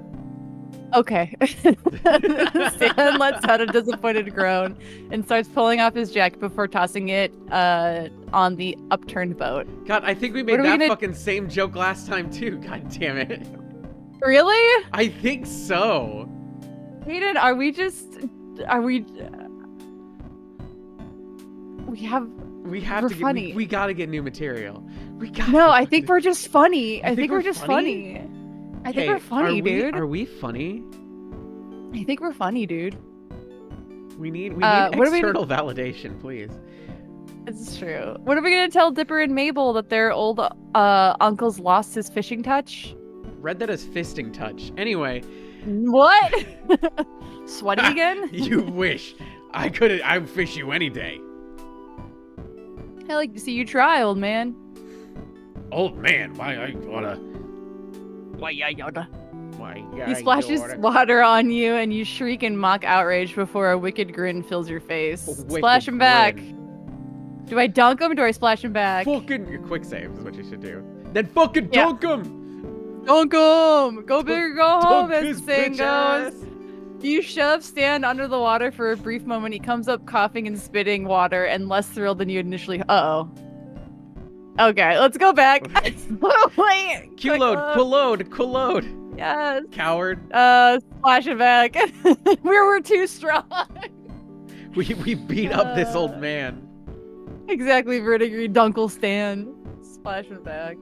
You rake your arm through the water, creating a big enough wave that splashes Stan, re-soaking him from head to chest. He looks shocked for a moment before letting out a deep belly laugh and returning the gesture with an even bigger splash. Wow. By the time Blubs and Durlin come to rescue you, you both are so utterly soaked from the impromptu water battle, there's no way you're drying off in the sun. You and Stan exchange giddy smiles as Blubs heads back to shore, and something tells you that despite losing all the fish, you weren't going back empty-handed, and neither was Stan. Hee hee.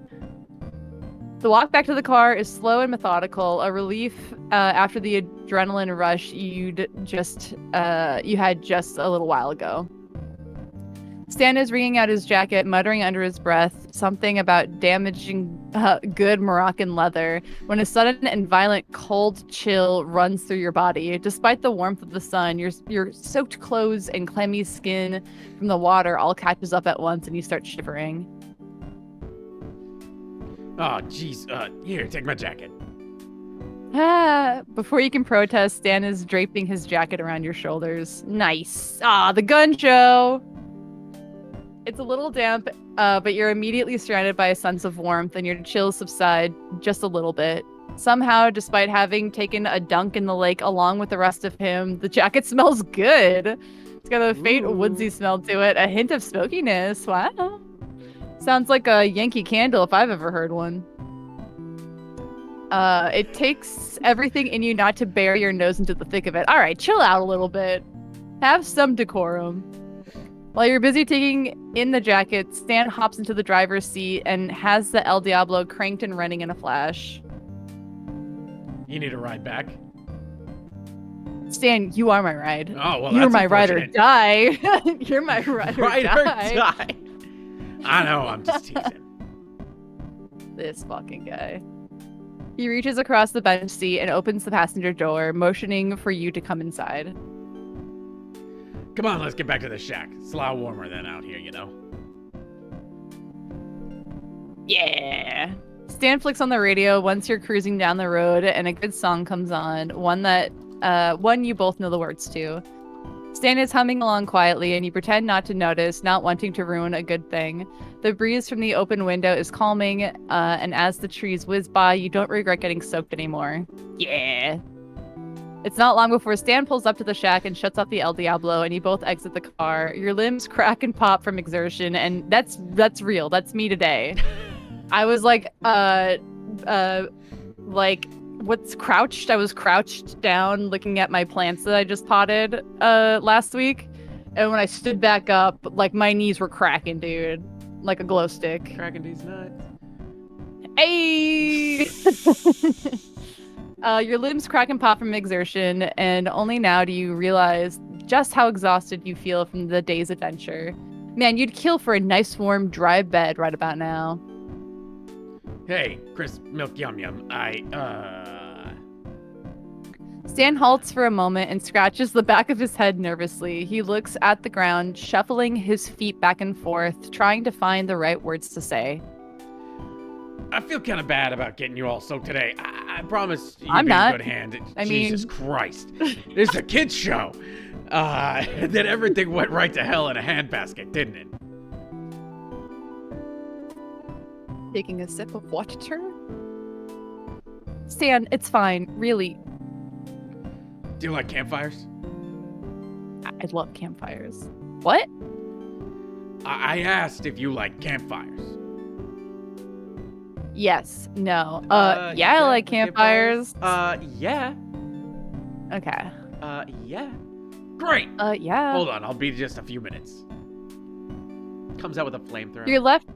Yeah, right. Get a load of this. You're left confused and standing in the backyard of the shack as Stan dashes inside, slamming the door shut as he goes.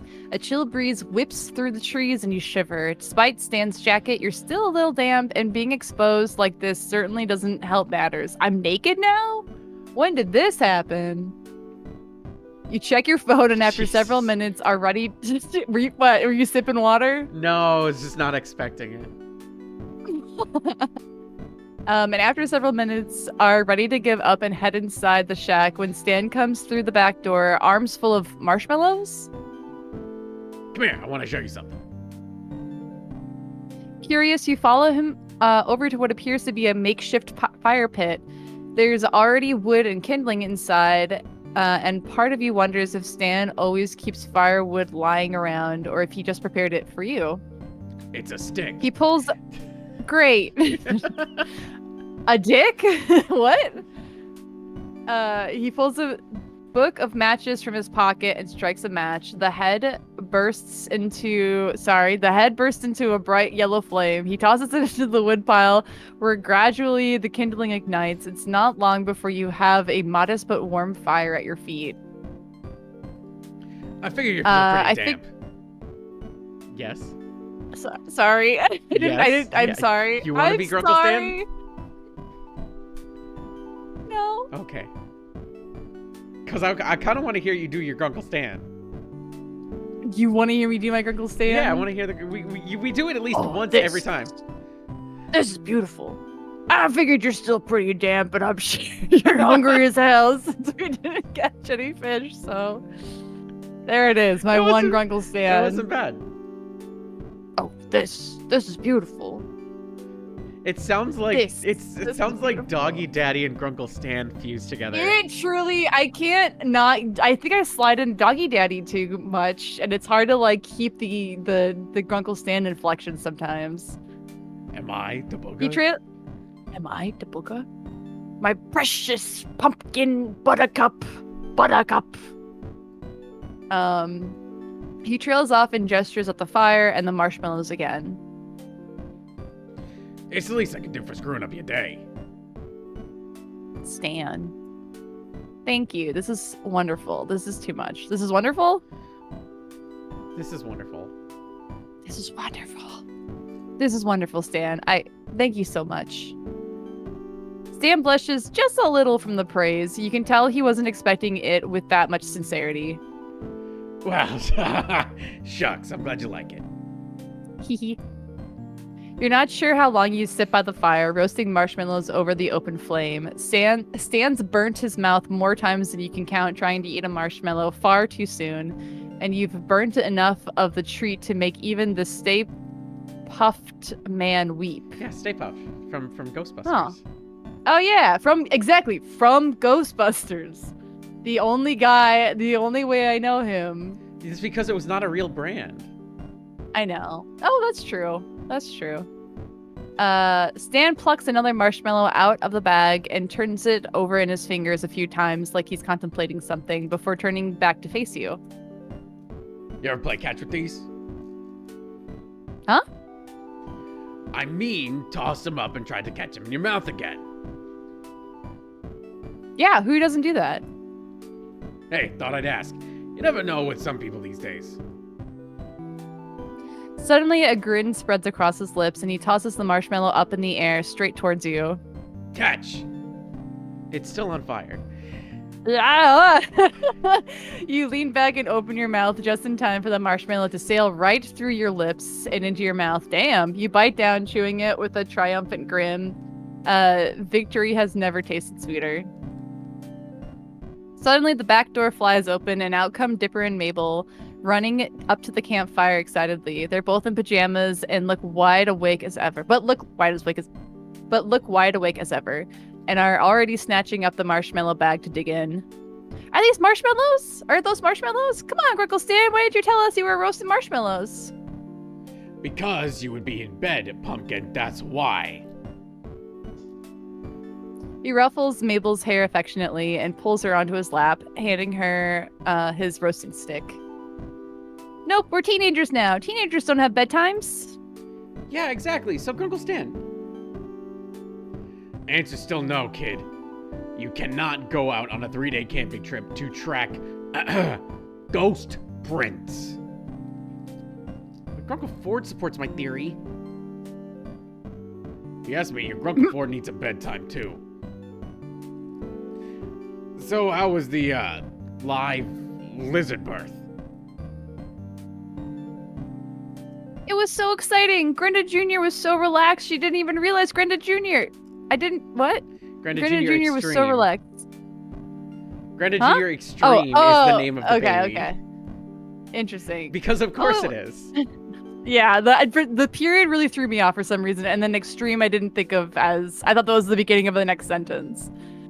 Grenda Jr. was so relaxed she didn't even realize Grenda Jr. Extreme was being born before her very eyes. And then, wait, Dipper, you have to tell him the rest. Why don't you keep telling it? I didn't get a great look.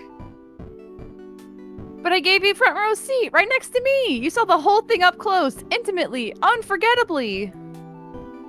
Dipper shivers, and not from the chill of the night air. Okay, fine. So Grenda Jr. Extreme imprinted on Dipper. Isn't that the cutest thing? Little Dip Doppa Mom. No, it's not. And I'm not little. I'm manly. You and Stan chuckle at the kids' antics and give each other knowing glances as you each pop another marshmallow into your mouths. The fire crackles and you draw Stan's jacket further around yourself, feeling truly warm for the first time today. Damn. Yay! Can you give me dating tips? You're good at this. The love-o-meter. I always feel like we're like almost at the end, and it's always like so far away somehow. We are almost at the end. But like, we got to like this much last time, and like we only got this much this time. You know what I'm saying? Yeah, but isn't there just like... I'm trying to remember everything. There's just boxing and then the date, right? That's what I thought too. Let's see. It's a new day and you wake up early, grasped with a desire to go outdoors. You decide breakfast for one doesn't sound too bad, and maybe a walk. Greasy's isn't too far, and the food there was pretty good. You'll be back before anyone even knows you're gone. To fend against the morning chill, you pull on Stan's jacket, whoa, which you haven't returned yet, whoa, from yesterday, whoa. And you didn't see him when you got up. What? What's up? Whoa! Thank you. What? You didn't see him when you got up, so it wouldn't hurt to wear it one more time, would it? When you arrive at Greasy's diner, you're immediately greeted with the scent of fresh coffee and sizzling bacon. Looking around at the other diners, you'd guess this is the breakfast rush. Of course, in a small town like this, that means about a dozen other people are here. You've only been in Gravity Falls for a week, but you're starting to learn some of the names, and Stan's refresher yesterday helped some too. That big burly guy over there with the bushy red beard you're struggling to recall his name. Let's see, it was... Dan. Dan. Hey, Dan. Oh? You're manly Dan? Alright, go for it. I can try. Yeah, it's down like, for it. What's his name? It has oh yeah energy. It's Macho Man. It's well, yeah. I guess it is kind of John DiMaggio doing like a take on Macho Man. Listen here, little girl. Huh? Hey, you're that tourist staying with the Pines. My kids are off somewhere else, so I got an open seat if you need it. I'm not good at this. Wow, it No, immediately spiraled. Commit to the bit. Whatever the voice settles at, that's the voice now. Great. It could be nice to talk with someone other than the Pines for once. While fun, their hijinks can get tiring even for you. Sit with him. You take a seat on the empty stool next to Dan, Lazy Susan, the waitress, comes over from behind the counter. Oh, what can I get you to drink? Wow, I really want a hot dog real bad. What can I get you to drink? What can I get you It's to the hot dog? It's You're going Mickey Mouse with it. It's Jennifer Coolidge. Jennifer Coolidge and Mickey Mouse are the same voice, except for Jennifer Coolidge is lower. Wow. Wow. I want a hot dog real bad. Hot dog real bad. What can I get you to drink, cutie? Carl Weezer is also Mickey Mouse, but slightly above where Lazy Susan is. Because listen, it's like, if you want Carl Weezer, hey, what can I get you to drink? Hi, Jimmy's mom. Hi, Jimmy's mom. How are you? My favorite when you're like trying to get into the voice of a character is when there's like one thing they say that's like the best way to get into the phrase. You know what I mean? Like there's one phrase that like why did you is hand the me easiest. $1? Like Jimmy's mom. Like that is like I feel like for me that's the gateway. And it's like, what was the like Ruby and it was like Ruby saying Weiss was like yeah, like it's the easiest way to do that. When I want to get into like an Irish lit, I go, oh, you have a whale of a time. Like there's certain phrases where you just hit the vowels or you hit it in a way where you can get back into it. I mean that's a voice acting thing. Like you generally have like a phrase of like a phrase that gets you back into it. Yeah. And like God, for Lynn, for me it was Holinera. And it's like, and it's not even a real word. It's a made up bullshit word. It's a word that isn't real. It's a word that they made up, that the script's just like, yeah, there's no words for this. It's just made up elf bullshit. What happened? What happened? What happened? What happened? Yeah, I love it. Hey fellas, did somebody say Door of Darkness? Huh? Is that your Mickey Mouse? Somebody in the chat said that somebody mentioned the Door to Darkness, and I can see it in my mind's eye. I can see that clip from Kingdom Hearts 2 in my mind's eye. The Door to Say, fellas, what happened? What happened? Sora's dead. Sora! Oh no. Well, anyway. Go. Yeah. Haha.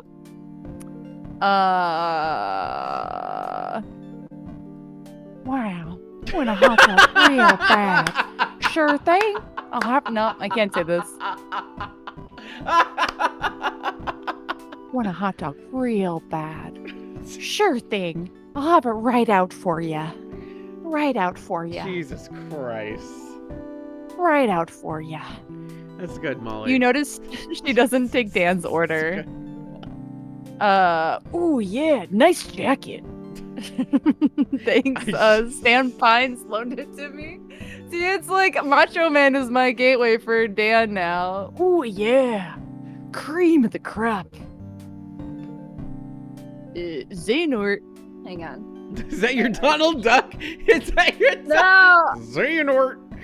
Oh my God, Verdigris. I thought you meant Donald as in Trump, and so I went Trump with it. I forgot Donald Duck. You forgot Donald Duck existed? Because there's so many memes of like the AI Joe Biden and Trump voice that like I just assumed that there was a Kingdom Hearts version of Donald Trump doing Xehanort. Put that evil into the world, Molly. I didn't put it there. It was already there. You spoke it out loud. Nobody wants that. Doesn't sound like me. No. Thanks. Stan Pines loaned it to me. Oh yeah, half the town noticed what happened yesterday. I have to get into it. Okay. Oh, you didn't realize it was that public?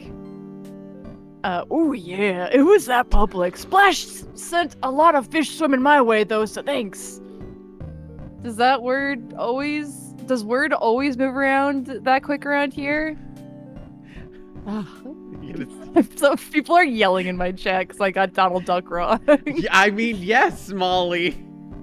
I'm thinking about other stuff. I'm sorry. I'll take the hit on that one. I'm sorry. You worried about that now? People in town were already talking about that before that. You just give them some word to talk about. What are you saying? What are they saying? He shrugs if a slab of solid stone could shrug. I don't listen to gossip. Gossip happens to come to my ears. You're turning into Jennifer Coolidge. Wow. Gossip comes to my ears. Manly Dan. Lazy Susan comes. Fucking I can do Lazy one Susan. character, Kdin. You're aware of this. I can do one character. It's They're all the really- same character. This is funny to me. I'm enjoying myself. Great.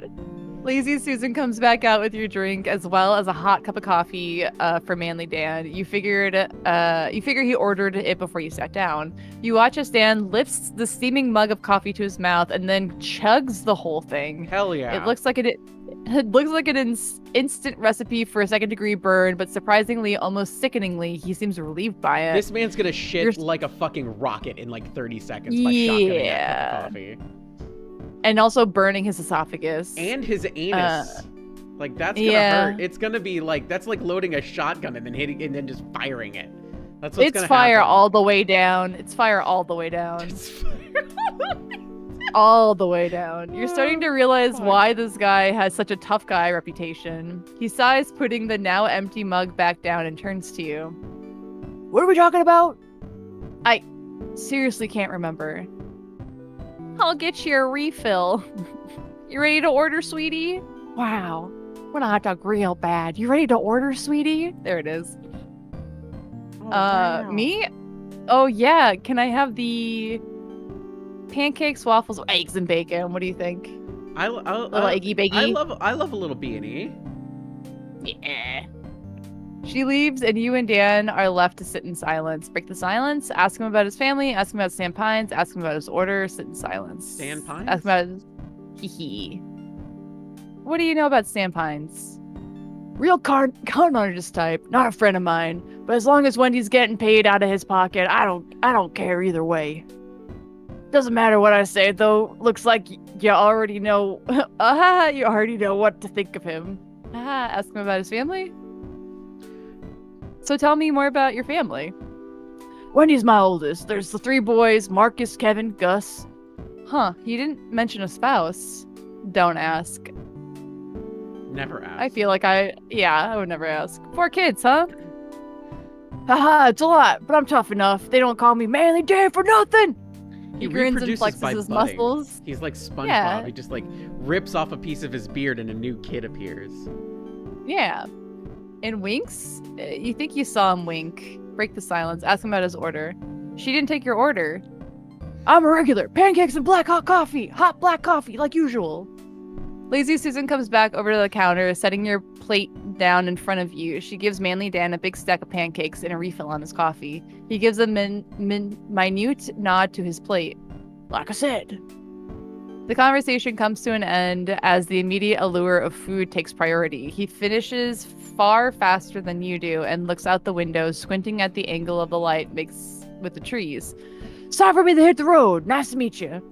He goes to the register, pays for his meal, and jogs out the diner. As he leaves, Lazy Susan comes back over. She leans against the counter, giving you a smile. So, stranger. Want a hot dog real bad. I've never seen you around here with the Pines, but I haven't had the chance to talk to you yet. Mind if I stay a bit? Oh, Not at all. Crying. Make a conversation. Ask her about the town. So how long have you lived in Gravity Falls? I want a hot dog real bad. My whole You life. gotta stop. Besides what happened last summer, it's always been a nice town. Nice people and nice food, right? Yeah, it's great. But what happened last summer, if you don't mind me asking? Oh, well, never mind all that. Make conversation. Ask her about Stan. Do you know Stanley Pines? She laughs. Who doesn't? Oh, he's a real charmer. Such a handsome fella.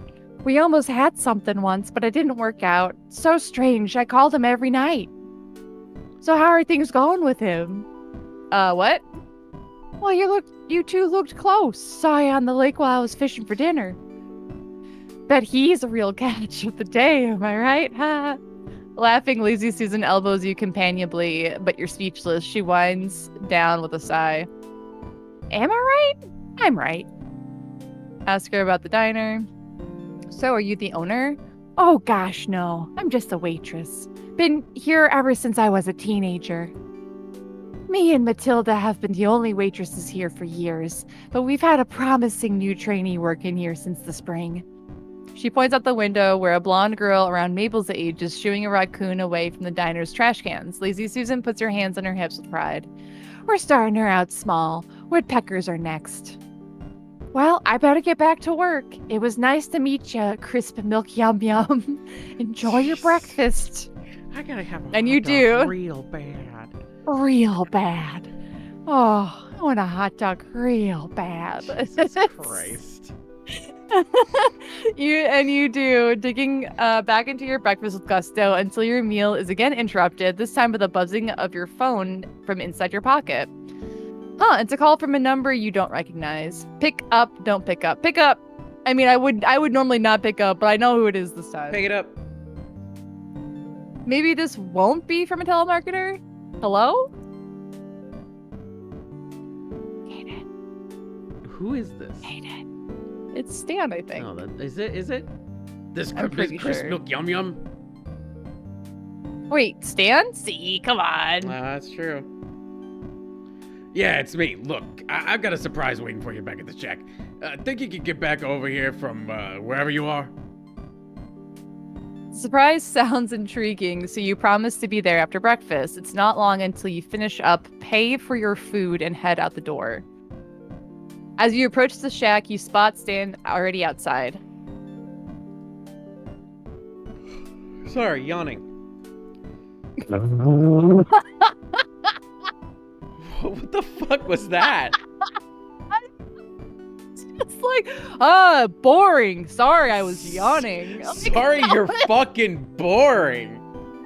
Oh, man, I hate this. It's so boring. Anyway, what are we Sorry, doing? I'm sorry. You want to talk about wanting a hot dog real bad some more? Real bad. Hey, I was about to call you again to make sure you didn't get lost. Yeah, you playing this sort of timing or what? It comes naturally. What's the thing you wanted to show me? You'll see. Just follow me. Stan leads you to a room in the back of the shack that you remember being used mostly as a storage space. Okay, so this is the punching bag thing. Yes. I feel like when we finish this chapter, it might be good to like finish it upstream. Does that work for you? Okay, yeah. Then we'd have Okay. a really short one next time then, I think. I think so. Well, it'll be short, but it'll also be very long because I'm gonna be sweaty and like That's delay. true. That's true. The last time we did the ending, you were just like, Oh my god, need I a have to break. scoot closer to him? I would never do this on a first date. He smells like Grunkle Musk. Ew. I don't like how you said that. What are you supposed to call it? He smells nice. Why do you have to be specific about it? Ode de Grunk? Is that Ode better for de you? Grunk. Yeah, that's better. Okay. That's a brand. It's better. It's a brand. It's less harming. Okay. Now that the furniture there has been pushed aside and boxes have been stacked against the walls to make room for what looks like a boxing ring? It looks ragtag, hand-constructed, and distinctly homemade. He pulled this together just this morning? I started putting this together last night after everyone went to bed. I was admiring my new clown egg again, thinking about our drive last week. I remembered I offered to show you how to throw a better punch. Stan shrugs casual, as though he hadn't already put loads of work into what he's preparing for you. So what do you think? You ready to learn how to hit? Yes, absolutely. Violence. Oh, someone's eager. He grins, though relieved, and it's a weight off his shoulders. Did he think you might have said no? Well, here. From his pocket, he pulls a roll of what looks like gauze tape. Before we do anything, we gotta wrap your hands properly. You get hurt otherwise. He takes one of your hands in his, looping the tape around your thumb and winding it around your wrist, then up around your hand, wrapping it snugly. He pulls the tape between and through your fingers as they rest on his palm. His hand is warm and warmth seeping into yours as he holds it. It's faint, but you could feel the roughness of his palms, and you watch as he works, confident but careful. Hope he doesn't notice how sweaty I suddenly got. It shouldn't affect you as much as it does. You should feel neutral, grateful, nothing more. But when it's him and the two of you are nearly face to face, the act holds an undeniable intimacy. He pulls the tape back around your thumb and then around your knuckles expertly. It feels tight. Toy. Not too tight, secure. Toy. Stan finishes. We're doing the group stimming again. We are doing the group stimming. See? Toy. It's happening. Stan finishes the wrap at the wrist, and you watch him pull the tape towards his mouth, clenching it between his teeth. He jerks his head to sever it. The remainder is then wrapped back around, snug and complete, and Stan smiles down on his work. He doesn't look up at you yet, but if he had, he would have you would have been embarrassed by the expression that's on your face. Other hand now. Oh, jeez, I'm sweaty. And you offer the other hand, and he starts on it, same as before. This time you watch the act less and watch the look in his eyes more. It's his focus, you find, and care underneath it. You can see it pull. You can see every pull and twist of the tape, a conviction to protect, to secure. I'm doing my part. You're so lost in sight that before you know it, he's done and looking at you again. All right, not too tight, is it? Nope. Then let me know. Then let me show you how you should be standing. Oh, Boise. Standing? Is there something wrong with your posture right now? Stan starts giving some sort of explanation, but the moment he steps up to you and places a hand on the small of your back to guide you, words lose their meaning. You don't want to be too stiff, you see. He directs you, smoothing out the line of your shoulders, widening your stance, placing guiding hands to show you how you should be positioning yourself. He's talking again, but you're more than a little distracted. And that's why we do that. Make sense? Yeah. Good. Now on to punching. I've got some personal experience with the way you hit. I already apologized for that. And it could use a lot of work. Kid, I'm telling you, I barely felt it. Here's how to direct that strength. He was bleeding, wasn't he? Yeah, whatever. A flesh wound. He demonstrates moving to your right to assume the same stance he's guided you into and swinging through empty air. He does it again, slower this time, for him to explain how to shift your weight, where to start from, where to go. Then it's your turn, and after a couple of swings of your own, the hands-on guidance is back. Stan's hands first resting briefly at your waist to adjust the twist of your torso, then go next to your shoulders, nudging you into a better balance. Then he corrects the movement of your arms, and his chest is warm at your back as he reaches reaches to show you where to go. Your breath catches. Yes, there. Damn, you almost had it. Try it again. Come back here and... Actually, I think it'd help if I had something to hit. Sure, we can... Chris Milk Yum Yum, you sure you want to go on? You're looking, kind of red. This is my normal face. Everything's fine. Sure. This unexpected intimacy is a little overwhelming right now, and he's still so close to you. Especially after what you'd heard at the diner today, that whatever you have with him is obvious. Has you a little on edge. I'm fine. You put this whole room together. We haven't even used it yet. We should. For that, you're gonna need these. He holds up a pair of standard, albeit a bit old, boxing gloves, handing them to you. You have some trouble putting them on. They're a little big. Hold on, let me do it. I'll lace them up for you. He takes your hand again, like earlier, pulling the laces of the gloves tighter and tighter until the fit is snug. Is that too tight? No, it's fine. He ties it off and takes your other hand, cradling it into his own for a moment before his hands move up, brushing along your wrist. He pulls the laces together, and as he does, you steal a look at his face. There's that same focus, that same care. The longer you stare, the more you feel heat rushing to your face, turning it red. How about that? It feels perfect. He looks up and his eyes lock with yours. He looks away, clearing his throat with a gruff cough, and you notice now that that it's his face that's pink. We should, get started. It's nice to see that you aren't the only one affected as you watch Stan quickly wrap his own hands with a lingering blush on his face. He pulls a pair of fingerless gloves next and walks to the makeshift ring. You're gonna try and land a hit on me, alright? What? You're just gonna stand there and let me hit you? Stan laughs, shaking his head. You think I'd make it that easy on you, Crisp Milk Yum Yum? Nah, I'm gonna be hitting back. Of course, I'm not gonna let any of my hits land. What? But I'll stall you long enough to make a challenge. Remember what I showed you: jab, swing, and block. Put them into actions. It's just the next step. Boxing's pretty simple when you get down to it, but it's all in the timing. You need to know what that other person in the ring is thinking. It's almost like a dance. A dance? And the other person in the ring, even though you're up against each other, you're just as much your partner as they are your opponent.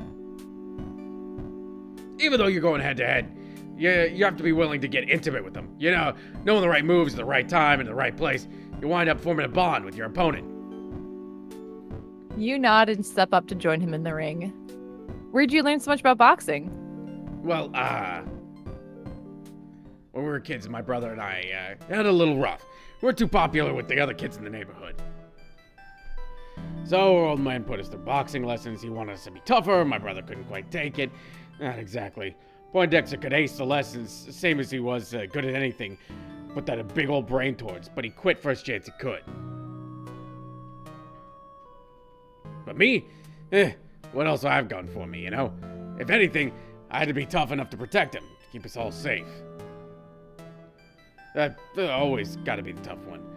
I've always had to been. It's hard, but sooner or later you forget what it's like not having to feel tough.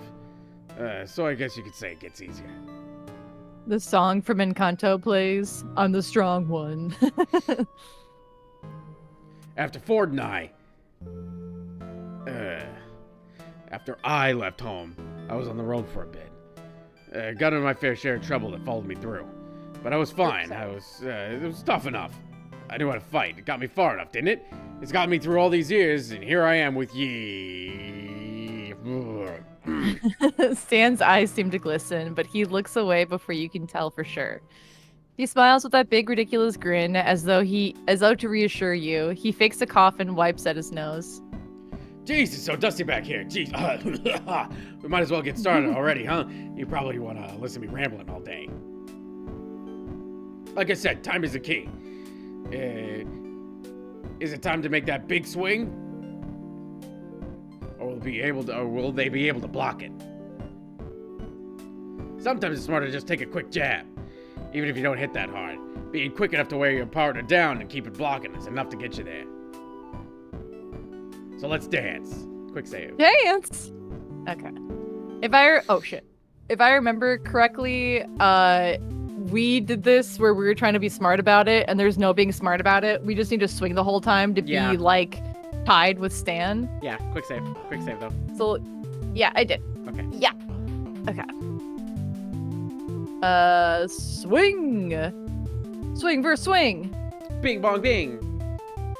It's an even match. You can feel your confidence rising. Make your move. Swing. Swing versus swing. It's an even match. You can feel your confidence is rising. Okay. Make your move. Swing! Swing versus swing! You're wearing him down, all right, but you're not feeling too hot yourself. Make your move. Swing! Swing versus swing! You have to call it. You don't have any energy left in you. Stan's panting by now, sweat shining on his forehead and collarbone. I'm with you there, kid. I think we both had enough. Stan laughs. It's been too long since I had a decent fight. You were great. You laugh too, and the two of you lock eyes again. There it is, that warmth, that redness. You're both covered in sweat. That's weird. Out of breath, and even though you're both exhausted, you still pick up a light in his eyes and eagerness. There's something here that's waiting to break in this moment of eye contact. Breaking the silence, you decide to be the first to act this time. You know what? I think I'd love to dance with you sometime. What? What? Yeah, we should do this again. Definitely. But, I mean, I think I'd really like to dance with you in a more literal sense, too. What? Not as opponents, but together. What? You and me. You hope he feels this, too, this connection, this chemistry you have. It can't just be you. Your breath is held, nervous, and while it feels like time stood still in the space of that pause, just a second later, Stan breathes in, and then he speaks. I'd like that, you know? Yay! I'd really like that. He's smiling in a way that lights up his face like you haven't seen before. You're smiling too, wide and goofy, full of sheer giddiness you can't contain. There's something intoxicating about it. With that feeling running through you, it's a hard fall back to earth.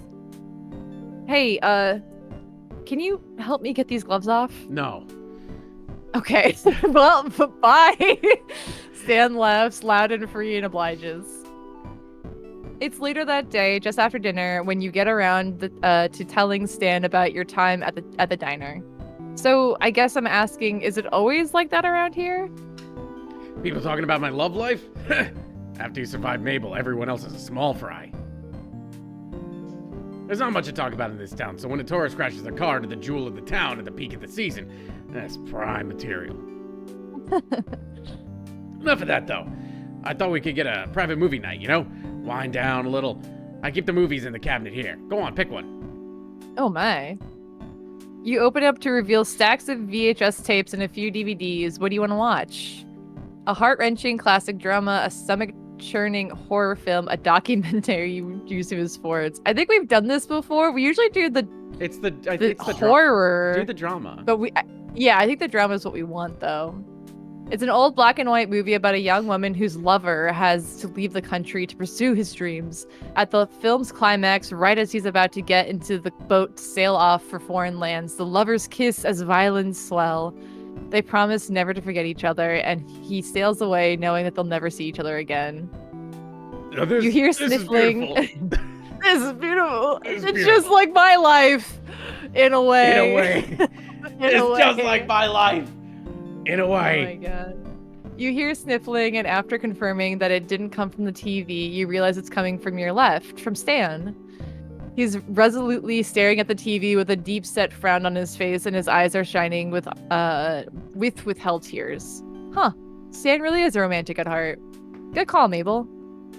You act like you didn't notice and continue to watch as the heroine returns to her average life, clearly no longer satisfied with mundanity. Feeling comfortable, you shift your position, whoa, to rest your head on Stan's, shoulder, whoa. Getting sleepy? A little, but I gotta see how this ends. There's no way she's gonna go on like that. Stan chuckles before making a sound of excitement. Look, this is the best part. He said that about 3 times already, but you don't mind at all. Not too long after the film concludes, leaving exactly what the woman did when she returned to the dock late at night, unclear. Setting up for a sequel Stan has in his collection. Got it. Weird way to phrase that sentence. Yes. The ending credits scroll across the screen against the melancholy orchestral accompaniment. That was a good movie. That was a good movie, and you're crying. That was a good movie. That was a good movie, and you're crying. And you're crying. By the time the credits are over, you're sleepy enough that you can't imagine getting up from your spot. Stan seems to feel the same, but the jarring shift of the TV screen from black to loud, snowy static brings him to his feet. He grumbles, switching the unit off but not bothering to take the tape out. You were right, that was pretty good. Of course I was, Chris Milk Yum Yum. It's a terrible name. So we can get it legally changed when we get married. Then it'll just be Chris Pines. Chris Pines. Chris Pines. Oh my god. Stan offers you his hand to help you up and out of your seat, and you accept. Your eyes meet for a moment. The faint glow of the table lamp catches in them before you break the silence with a laugh and smiling tiredly. Thanks for the session today. My arms are so sore. My arms are sore, so I hope that means it's working. And then you realize your hand is still in Stan's, and he beams at you. Ha! Oh, definitely. Well, good night, then, Stan. I'll see you in... You glance at the clock. A few hours, I guess. Sure thing. Good night, Crisp Milk. Yum yum. Crisp Pines. Ooh, crisp Pines. Wink. You're so good at this game. So, like, this is what I'm talking about, though. It's like, so is this whole next part just the dancing part? I think so. Because there is like an ending where you leave town, so that'll probably be a section. Yeah. Crazy. I love this game. It's a fun game. It is a fun game. I'm happy for you, Molly. Thank you. I'm happy for me as well. And I'm happy you're here experiencing this with me. I'm not doing the next part. I'm just gonna do the save. Yep. So Molly, are you streaming again this week? I think I am. Oh God, hang on. Let me pull up my calendar. Oh Jesus. Oh, I want a hot dog real bad. We're doing Yayo on Thursday. We are doing Yayo on Thursday. I want a hot dog real bad. And I'm streaming on Friday at 5 You're streaming on Friday. At 5. In the evening? In the evening. I could probably... I don't think I have anything going on Friday. I might go up before you do and play a little bit of Kirby on Friday. Playing a bit of that Kerbos. Yeah, because otherwise it's just like... It's like another like 3 weeks of absences again. Yeah. So might as well try to play a little bit of Kirby. Cram everything in as much as you possibly can. Yeah, it's not like the rest of my week isn't crammed full of stuff, but Gotta cram it all whatever. in. Cram everything in as Cram you it all possibly in. can. I want a hot dog real bad. Don't say that after we say cramming things in, Molly. You did it! You did You that! said it after! I was thinking about the classic Costco hot dog, and I got hungry. Uh-huh. Mm-hmm. Well, that's it for this stream. Jesus Christ. Thanks for hanging out with us for a little bit. Yeah, this was fun. This is always a blast.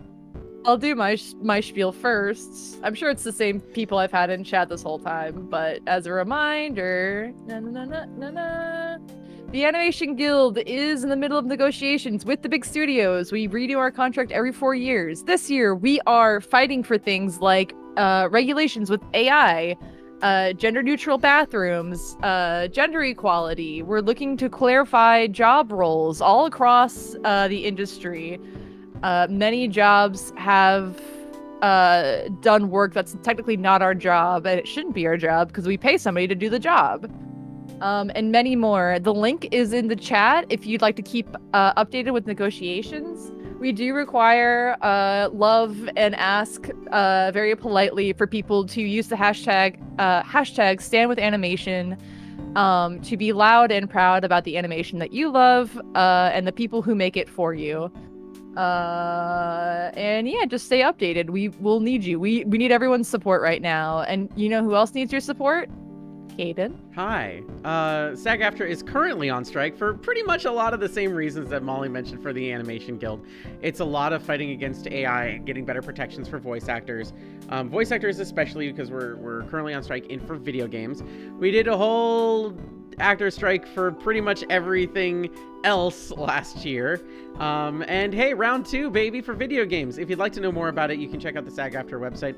And we encourage you to talk about your favorite games, your favorite performances in games, and tag it with SAG-AFTRA Strong, and really put the needles to the studios so that they can actually realize that you all want actual people, not bleep bloop blorp, the bots that are stealing people's performances for all that nonsense. So again, fuck a generative AI, caca garbage. Yeah. We Yeah. no likey, and Yeah. we do love you, and we love that you like the stuff that we do, both personally in our streams and with Yayo Talk Show, and with like animation and video games as a whole. So please continue to support our industries because God, we need help, and we need your help specifically. So okay, we love you. Thanks for hanging around. We'll definitely be doing a part 3, excuse me. 3, yes. But it probably won't be until like the second week of October. Because that's how busy I am. Ha ha ha ha. Yup. Ha ha ha. But yeah, thanks for sticking around. If you guys would like to join us for a Yayo Talk Show Twitch stream, I don't know if we've decided what we're playing. Probably Mario Party, because I want to play Mario Party. It's probably Mario Party or Uno, one of the two. It's definitely gonna be a single screener. Yeah, Thursday night, 6, 8, and 9 time zones respectively in the United States. On Thursday, Kdin is streaming. On Friday evening, same time, I believe, or is he gonna go up at 5? 5 o'clock. 5 has been 5, my usual. 7, and 8. Then. Yes. You should watch Kdin. You should watch Kdin. Kdin's playing a lot of old games. You're playing Chrono Trigger right now. We finished Chrono Trigger and we finished Silent Hill. Oh. The next horror game we're playing it just got voted on. We're playing Code Veronica, Resident Evil Code Veronica. And the next RPG we're doing is technically Pokemon Emerald, but it's a ROM hack of Pokemon Emerald called Emerald Sea Glass, which is really cute, and I'm really excited to play it because it looks super neat. Yeah, that sounds fun. But Okay, with that, support your unions and have a great... Is it Tuesday? It's Tuesday. Have a great Tuesday night, you guys. And I love you. Bye. Bye.